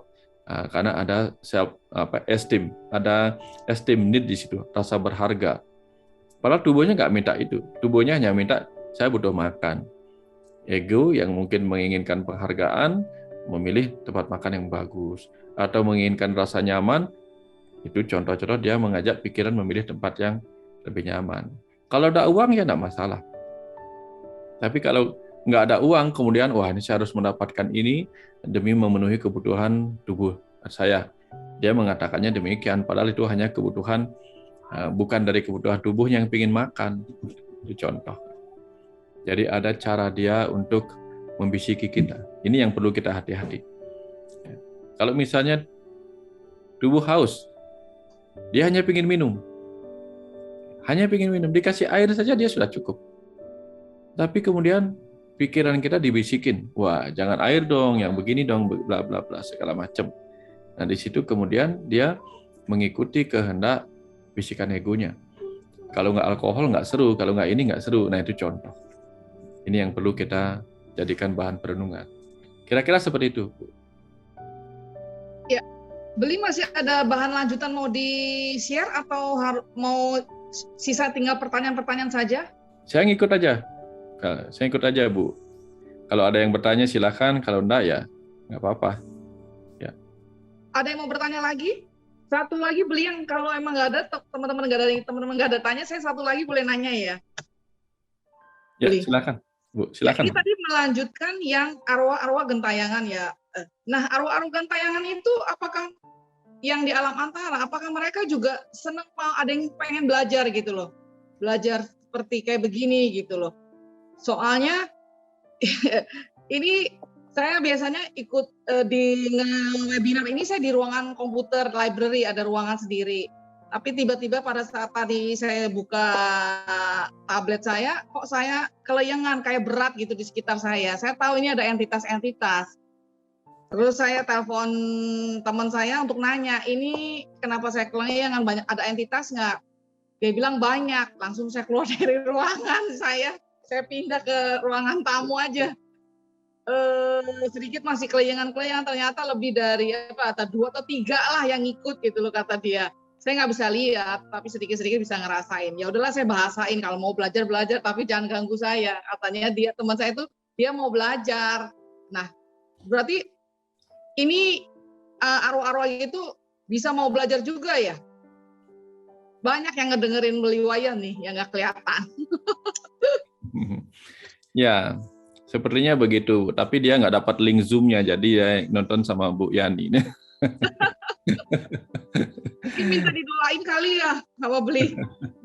Ya, ada di ajaran Buddha yang sering saya dengar begitu. Pada saat Buddha membabarkan Dharma, bahkan ada roh-roh cacing yang ingin mengalami peningkatan, atau roh-roh hewan yang ingin mengalami peningkatan kesadaran, dia mengikuti itu. Mengikuti kegiatan-kegiatan seperti ini. Mas Hewi Ratno yang menulis buku Mati Bukan Berarti Pergi, itu bagus-bagus buku beliau. Itu juga bercerita hal yang sama. Beliau kan memiliki kemampuan untuk berbincang dengan roh-roh dari alam-alam antara itu. Dan di situ juga beliau tahu bahwa banyak roh-roh seperti itu juga ingin tahu, ingin mendapatkan penjelasan-penjelasan, ingin mendapatkan dukungan-dukungan pengetahuan supaya mereka nggak melekat lagi kepada kehidupan bumi ini. Karena apa? Karena yang saya bilang tadi itu, ada 4 lapisan lain yang mengikuti sang roh yang murni itu. Ketika dia meninggalkan lapisan tubuhnya atau namanya kosanya. Lapisan prana, energi, lapisan mano, pikiran, dan lapisan wijanana, yaitu lapisan pengetahuan. Nah, ketika dia mendapatkan pengetahuan-pengetahuan pencerahan seperti ini, ada perubahan-perubahan pada selubung maya, lapisan pengetahuannya. Sehingga di situ dia mengalami perubahan-perubahan. Oh, ternyata setelah saya mati, saya bisa memasuki kehidupan lain yang lebih bagus lagi, yang menjadi makhluk cahaya. yang mungkin selama hidupnya dia tidak mempelajari itu. Sehingga dia dengan mendapatkan pengetahuan itu, dia menjadi mengerti, oh inilah jalan saya harusnya setelah saya mati, bukan diam di alam ini gitu. Itu yang dia ingin dapatkan. Makanya kalau di Bali,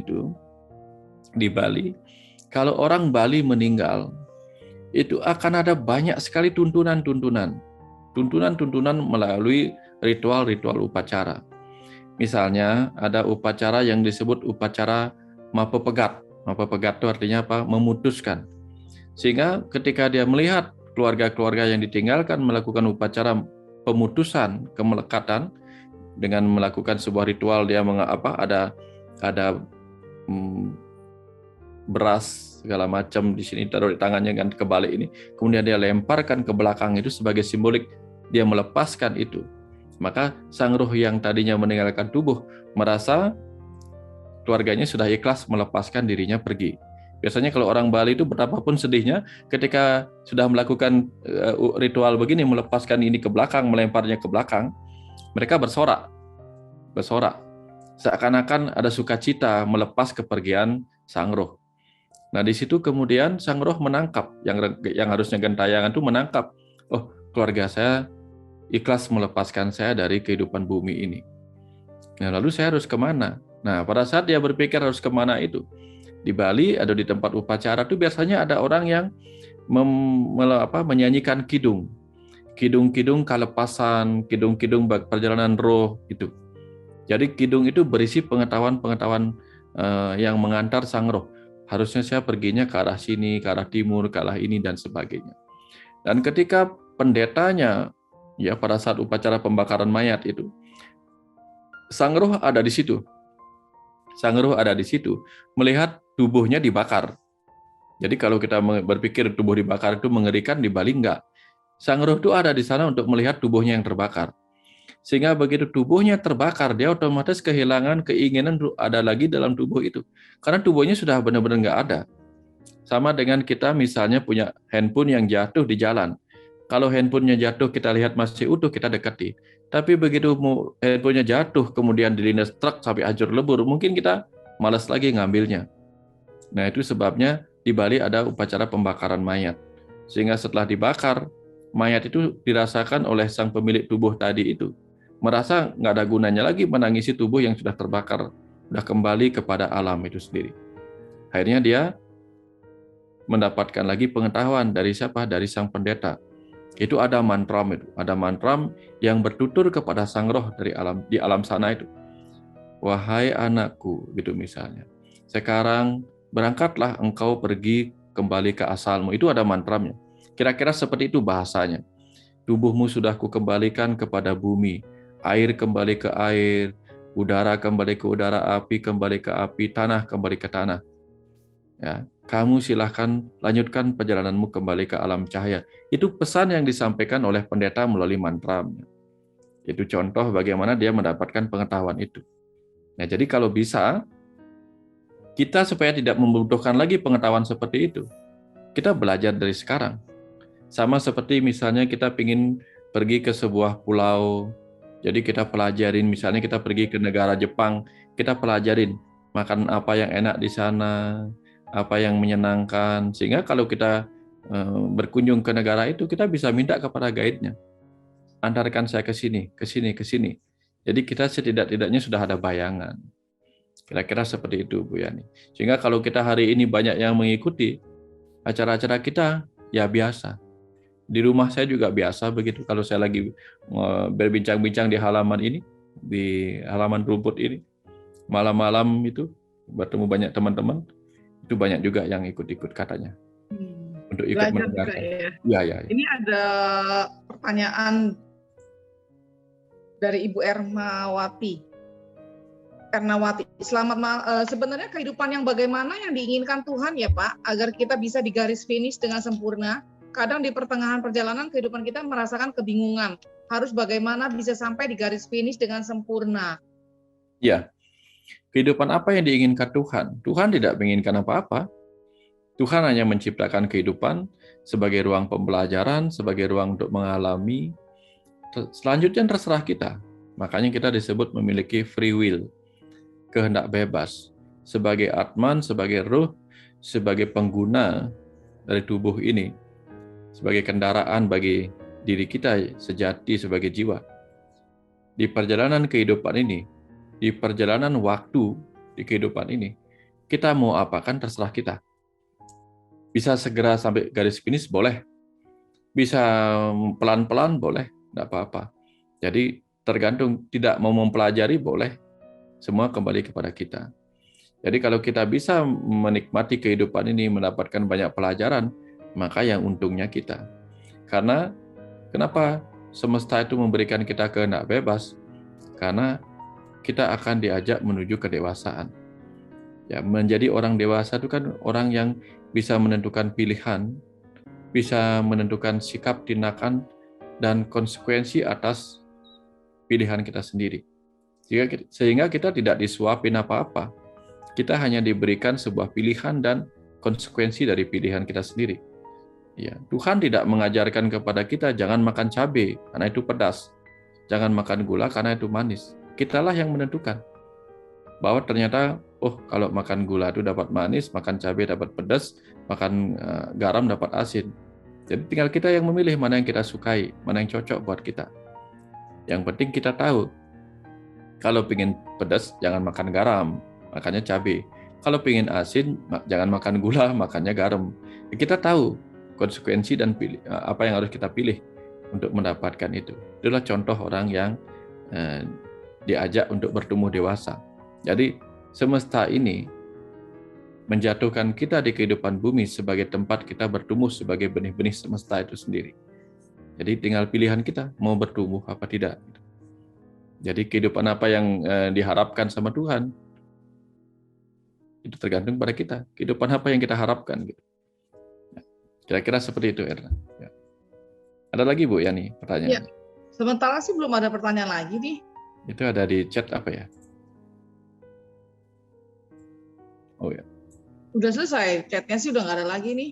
Ada yang mau bertanya lagi? Silakan buka suaranya. Malam Pak Mustika, jawaban yang pertama terima kasih Pak Mustika. Nah, saya mau nanya yang kedua Pak. Pertanyaan saya, sebelum semua ini terjadi, alam semesta ini awalnya apa ya Pak? Wah, ini pertanyaan bagus nih Pak Agus. Ya. Terima kasih Pak. Ini pertanyaan bagus. Ini sebenarnya kita akan bahas nanti di kesadaran jiwa dan kesadaran semesta. Tapi nanti kita bahas bagian kesadarannya di situ. Nah, apa yang ada sebelum alam semesta ini ada? Sebenarnya tidak pernah ada saat di mana alam semesta ini benar-benar tidak ada. Karena dalam siklus yang abadi itu, apa yang disebut awal adalah akhir sekaligus. Apa yang disebut akhir adalah juga awal.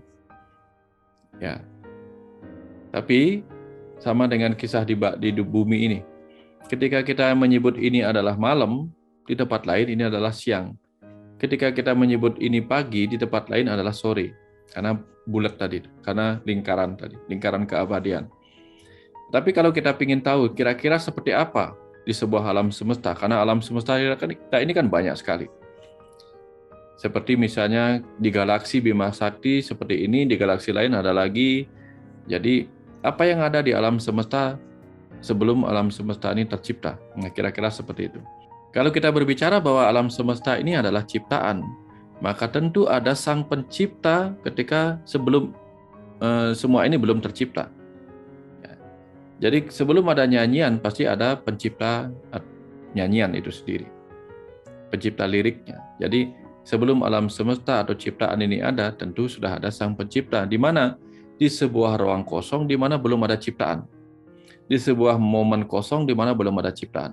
Nah, ruang kosong itulah terpenuhi oleh sang pencipta, yang dengan sederhana kita bisa sebut sebagai kecerdasan semesta tak terbatas. Jadi, ada kecerdasan yang memenuhi semesta yang tak terbatas ini ketika materi alam semesta ini belum ada. Nah, ketika alam semesta yang belum ada apa-apa ini hanya terisi oleh sang pencipta berupa kecerdasan semesta tak terbatas, disitulah kemudian kecerdasan semesta itu menunjukkan kemampuannya untuk melakukan penciptaan. Nah, kemampuan melakukan usaha penciptaan itulah disebut sebagai energi. Jadi, awalnya ruang kosong, lalu ada yang mengisi, yang tunggal itu, yang memenuhi seluruhnya itu, menunjukkan kemampuan, menjadilah dia energi. Energi suara, energi cahaya, energi elektromagnet. Ya. Energi cahaya kemudian menjadi nur, menjadi div atau diva atau dewa. Sehingga di Bali kenapa orang memuja para dewa? Karena tidak mudah membayangkan sesuatu yang tak berwujud seperti kecerdasan itu tadi. Tak mudah membayangkan apa yang tidak ada di pikiran, yaitu berupa kecerdasan tadi. Tidak bisa dilihat, tetapi ketika kita ingin melihat dia bermanifestasi, dia hanya bisa dilihat dalam bentuk energi cahaya.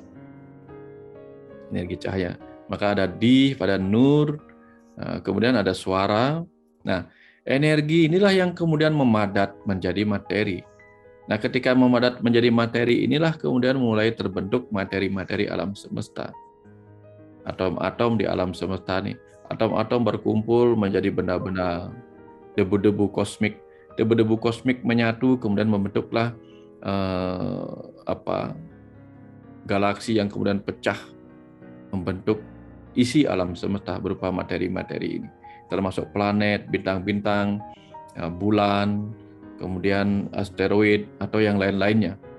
Itu adalah kumpulan dari atom-atom yang begitu banyaknya. Jadi kalau kita mengambil sebutir pasir di pantai itu kalau kita hancurkan itu kumpulan atom. Sama dengan air. Sesendok air itu terdiri dari kumpulan atom-atom hidrogen dan oksigen. Jadi ketika atom-atom hidrogen dan oksigen yang tadinya berupa gas memadat, dia menjadi air. Air memadat menjadi salju. Salju memadat menjadi es yang padat. Nah, jadi alam semesta ini adalah debu-debu yang memadat. Debu-debu adalah kumpulan dari atom-atom. Atom-atom adalah energi yang memadat. Sehingga dari situ kita paham bahwa seluruh bentuk alam semesta ini, seluruh materi alam semesta ini adalah energi yang memadat. Seluruh energi alam semesta ini adalah kemampuan dari Sang Pencipta itu sendiri. Sehingga seluruh ini adalah Sang Pencipta itu sendiri. Nah, dari sini kita paham, tak ada sesuatu pun yang bukan Dia. Itu ilmu rahasia di tingkat yang lebih dalam. Tak ada sesuatu yang bukan Dia. Sehingga kita ini semua adalah dirinya yang sedang bermain-main. Menciptakan kehidupan untuk dirinya sendiri, memainkan kehidupan itu. Seperti seorang dalang menciptakan wayang, lalu memainkan wayang-wayangnya sendiri. Dia menciptakan materi wayangnya, bayangan-bayangannya, lalu menghidupkan wayang itu dengan menjiwainya, dengan memberi karakternya masing-masing. Lalu dia membuat kisah yang dia kisahkan sendiri di dalam permainan wayang itu. Dicontoh. Nah, kira-kira seperti itu, Pak Agus. Nanti kita bahas lebih dalam lagi di pertemuan berikutnya tentang kesadaran jiwa dan kesadaran semesta. Kira-kira seperti itu. Boleh nambah satu dikit, Pak Wayan? Boleh. Jadi kalau demikian berarti hidup kita itu tanpa harus kita ngoyo gitu sudah merupakan sebuah skenario yang sebenarnya tanda petik Tuhan itu berikan kepada hidup kita ya Pak. Persis. Jadi persis. Ya, persis Pak Agus. Jadi kita memang sebenarnya seperti itu semua. Kita hanya menjadi bagian dari permainan semesta ini karena kita juga bagian dari semesta. Di semesta ini ada bagian yang hidup, ada bagian yang tak hidup. Bagian yang tak hidup disebut dengan benda-benda. Bagian yang hidup disebut dengan makhluk. Nah, kita ini adalah bagian dari yang hidup, yang mengisi bagian dari semesta ini. Nah, terus apa yang bisa kita lakukan? Kita bisa bermain, mengikuti permainan semesta ini, atau kita bisa memilih sendiri permainan kita. Nah, itu. Jadi banyak hal yang kita lakukan. Jadi banyak hal juga yang kita keluhkan dalam kehidupan ini. Sehingga disarankan dalam ajaran-ajaran agama adalah tentang kepasrahan itu. Kepasrahan itu kan artinya kita hanya memainkan peran kita apa adanya. Di ajaran Hindu diajarkan bahwa lakukanlah kewajibanmu tanpa memandang hasil. Serahkan hasilnya kepadaku. Artinya apa? Kita hanya menjadikan diri kita sebagai pelaku-pelaku dari permainan kehidupan ini. Sisanya berserah kepada Sang Pencipta itu sendiri. Karena kita bukan apa-apa. Tubuh kita ini adalah bagian dari benda. Jiwa kita adalah bagian dari makhluk yang berdiam di dalam benda ini, bernama tubuh manusia ini. Nanti ketika kita tinggalkan benda ini, tubuh ini, dia akan kembali menjadi benda. Kumpulan benda cair, benda padat, benda gas, benda api, ya, di dalam tubuh ini jaga udara, nanti kembali. Dan kita menjadi makhluk yang keluar dari tubuh ini. Menjadi makhluk cahaya, menjadi makhluk energi. Ketika energi itu lepas, maka kita menjadi kembali murni, yaitu kecerdasan semesta yang tak berwujud. Memiliki energi tetapi tidak menunjukkan energi sebagai cahaya, tidak sebagai suara apapun. Hanya sebagai sesuatu yang memiliki kemampuan. Ketika kemampuannya ditunjukkan, dia menjadi energi. Gitu. Kalau tidak ditunjukkan, maka kita hanya makhluk yang memiliki energi tapi tidak menampakkan energinya. Bukan makhluk cahaya lagi, tetapi sesuatu yang bisa menciptakan cahaya. Seperti itu kira-kira, bagus. Nanti kita bahas panjang ya. Jadi kita bersyukur ada tambahan pikiran itu ya Pak. Jadi nggak ego sama tubuh aja ya Pak ya. Ya, makanya semuanya penting. Kalau kita bisa menggunakan hal-hal penting itu untuk kepentingan. Masalahnya kan kita tidak menggunakan ego itu sebagai hal yang penting untuk kepentingan. Kepentingan apa? Kepentingan jiwa kita, kepentingan tubuh kita. Tetapi kita gunakan justru untuk ego itu sendiri, padahal dia hanyalah alat. Gitu. Hanyalah alat.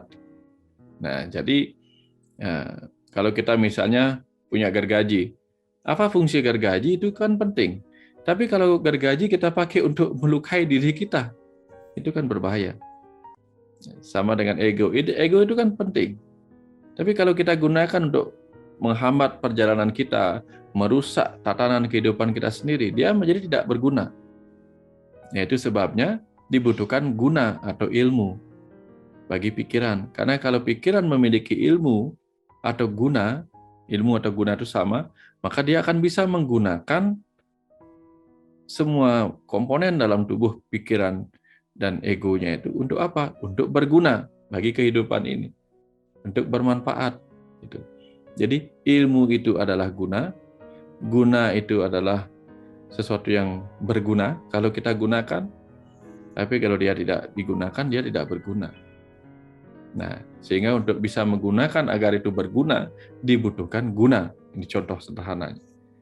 Agar itu berguna, dibutuhkan guna, yaitu ilmu. Sehingga kalau pikiran sudah terang oleh ilmu pengetahuan, maka dengan terang ilmu pengetahuan, hal-hal yang berguna ini bisa digunakan agar berguna atau bermanfaat. Nah, sesederhana itu di bagian kesadaran ini. Bagus, dan teman-teman lain. Ya. Terima kasih Pak Mustika, luar biasa. Sama-sama Pak Agus. Ya, ada lagi? Ya, ada lagi? Oh, Pak Susanto Hartono, silakan Pak, satu lagi. Ya, selamat malam Pak. Saya mau nanya aja, mari sumbang saran Pak Bli. Jadi gini, ini kan temanya kesadaran ya.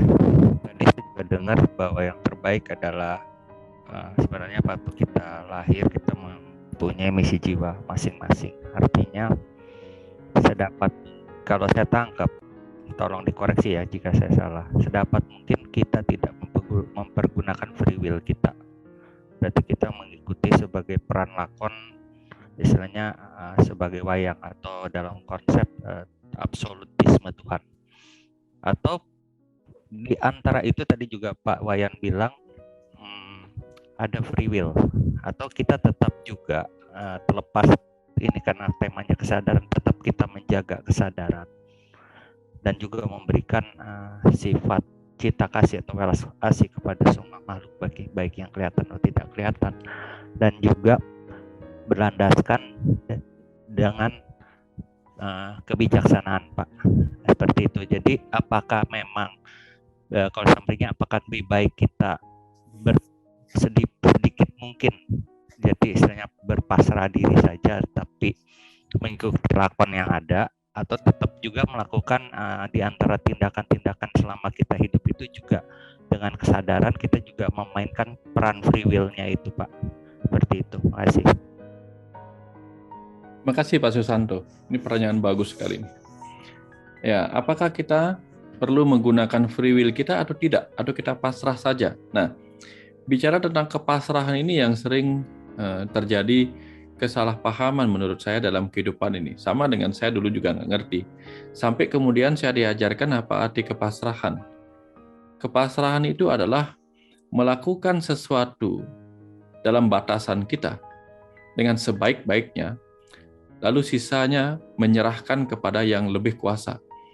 Jadi seperti seorang pemanah yang sudah menggunakan kakinya sebagai kuda-kuda yang kuat, membentangkan busurnya dengan benar, membidik target yang dengan benar, itu yang dia lakukan dengan sebaik-baiknya. Setelah itu dia lepaskan panahnya, anak panahnya dia lepaskan dari busurnya.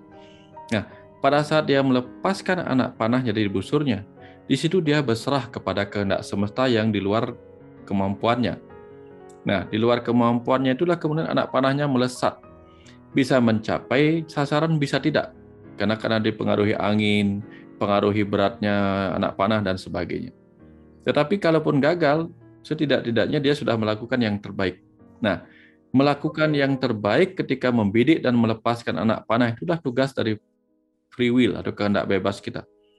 Jadi kalau kehendak bebas kita kemudian dengan asal-asalan membentangkan panah, ya risikonya kita tidak mendapatkannya. Tapi kalau misalnya orang itu sudah sangat-sangat canggih, cekatan luar biasa, bahkan dia bisa dengan kehendak bebasnya dia bisa membidik panah, lalu dengan pada saat memanahnya dia bisa lain-lain aja. Tapi mengenai sasaran itu kalau dia sudah ahli. Nah, artinya dia bisa bebas membidik sambil melihat targetnya, atau bisa membidik lain-lain, atau bisa membidik dengan berbagai cara kalau dia sudah ahli. Itu kehendak free will. Tapi setidak-tidaknya dia sudah melakukan yang terbaik dengan free will-nya. Itulah yang disebut tadi. Kita memiliki kehendak bebas. Apakah kita menggunakan tubuh, pikiran, ego, dan semua potensi yang ada dalam diri kita dengan sebaik-baiknya? Karena kita bebas untuk menggunakan itu, mau baik apa buruk, dengan konsekuensinya masing-masing. Nah, kalau kita melakukannya tidak dengan sebaik-baiknya, lalu hasilnya tidak mencapai target, itu bukan karena kehendak semesta, karena kita memang tidak menggunakan free will kita sebaik-baiknya. Itu namanya diam dan menyerah. Diam dan menyerah, tidak melakukan apa-apa dan hanya pasrah, dianggap pasrah. Padahal pasrah itu adalah lakukan yang terbaik dan menyerahkan hasilnya kepada sesuatu yang di luar kemampuan kita. Dalam bahasa sederhananya, do the best and let nature do the rest. Jadi kita lakukan yang terbaik, serahkan hasilnya kepada semesta sisanya. Tapi kalau orang diam dan menyerah, itu namanya putus asa. Dia tidak menggunakan free will-nya untuk melakukan yang terbaik, hanya diam dan menunggu. Dia diam dan menunggu tapi tidak melakukan apa-apa. Kalau orang pasrah, dia melakukan yang terbaik, lalu diam dan menunggu setelah hal terbaik sudah dia lakukan semampu-mampunya. Itu free will-nya di situ bermainnya. Ya, jadi kalau kita tetap hanya diam, menunggu dan berserah, itu seperti bayi yang kalau hanya bisa menangis, disuapin ya dapat makanan, nggak disuapin ya nggak dapat apa-apa. Nah, tapi seiring kita beranjak dewasa, kita sudah tahu kalau lapar ya ambil makanan sendiri, lalu makan sendiri, berhenti sendiri kapan kita tahu berhenti. Nah, kalau bayi dulu kan, kalau dia mau berhenti kan kadang-kadang dia nggak mau buka mulut atau dia muntah kalau kelebihan. Tapi kalau sekarang kan kita bisa bilang cukup gitu. Artinya kita sudah tahu kapan diri kita penuh. Ya, jadi free will kita mengajarkan kita untuk bertindak dan bertanggung jawab atas konsekuensi dari tindakan kita. Itu contohnya. Kira-kira seperti itu Pak Susanto. Mudah-mudahan menjawab pertanyaan. Bagus sekali. Iya, terima kasih. Jadi summary-nya kita melakukan misi jiwa atau apapun pekerjaan yang diberikan kepada kita dengan sebaik mungkin dan menyerahkan hasilnya kepada Allah, Tuhan atau universe, Pak ya. Oke, terima kasih Pak. Oke, thank you semuanya. Sudah waktunya juga nih Beli. Coach Ya. Tio ada mau closing speech nggak? Kalau nggak ada, Beli Wayan mau ada closing speech sebentar, sedikit lagi. Kita tutup. Ya, siap Bu Yani. Ya, jadi di bagian kesadaran tubuh, pikiran dan ego ini Ini adalah tahapan pertama kita untuk menyadari diri kita. Ya, menyadari bagaimana dulu ketika kita masih berbentuk sperma, kita sudah melakukan jalan yang benar, jalan yang terbaik. Sehingga kenapa disebut jalan yang benar dan jalan yang terbaik? Karena kita sudah melewati berbagai rintangan menuju rahim ibu, indung telur ibu, untuk menemukan sel telur yang akan dibuahi oleh sel sperma. Dan kita sudah menentukan pilihan yang tepat, sehingga kita tahu di indung telur yang mana keluar sel telur yang akan kita buahi. Kita sudah menjuarai semua pertempuran di jalan lahir itu, bahkan persaingan itu, sehingga di antara ratusan juta sel sperma kita sudah berhasil memenangkan sel telur dan membelah lalu menjadi bayi dan tumbuh menjadi diri kita saat ini. Nah, dengan menyadari itu, kita mengerti bahwa terlalu banyak perjuangan kehidupan yang sudah kita lalui sejak awal kita diciptakan di kehidupan ini, tubuh ini diciptakan di kehidupan ini. Lalu ketika potensi yang sudah banyak itu dari satu sel sperma dan satu sel telur kemudian menjadi ratusan triliun sel tubuh kita ini dengan potensinya masing-masing. Lalu kita tidak mau menggunakan sebaik-baiknya, seperti seorang pengendara yang tidak mau menyadari apakah yang terjadi kepada kendaraannya, apa yang salah dan benar pada kendaraannya, dia tidak mempelajari itu. Maka kita menjadi seorang pengguna yang tidak bertanggung jawab terhadap tubuh yang sudah diberkahkan kepada kehidupan kita ini. Sehingga yang perlu kita jadikan pesan pada saat nanti kita selesai di ruangan ini sekarang adalah merenung, apakah tubuh ini sudah saya gunakan sebaik-baiknya sebagai kendaraan dalam misi dan visi jiwa saya. Apakah pikiran ini sudah saya gunakan sebaik-baiknya sebagai alat yang saya pakai untuk mengontrol tubuh ini, mengontrol perjalanan saya untuk mengikuti jalan takdir yang sesuai dengan visi misi saya sebagai jiwa di kehidupan ini. Yaitu kita yang merenungkannya, supaya kita bisa benar-benar sadar sampai di mana kita mau kembali ke jalan yang sudah digariskan buat diri kita sendiri. Jadi seperti Google Map itu. Jadi apakah kita sudah terlalu jauh menyimpang? Apakah sudah kita balik lagi ke jalan yang ingin kita tuju agar mencapai akhir dari perjalanan kita, yaitu mencapai kesadaran, pulang kepada kesadaran kita. Karena kita datang dari kesadaran semesta, nanti pulang kepada kesadaran semesta itu sendiri melalui perjalanan ini.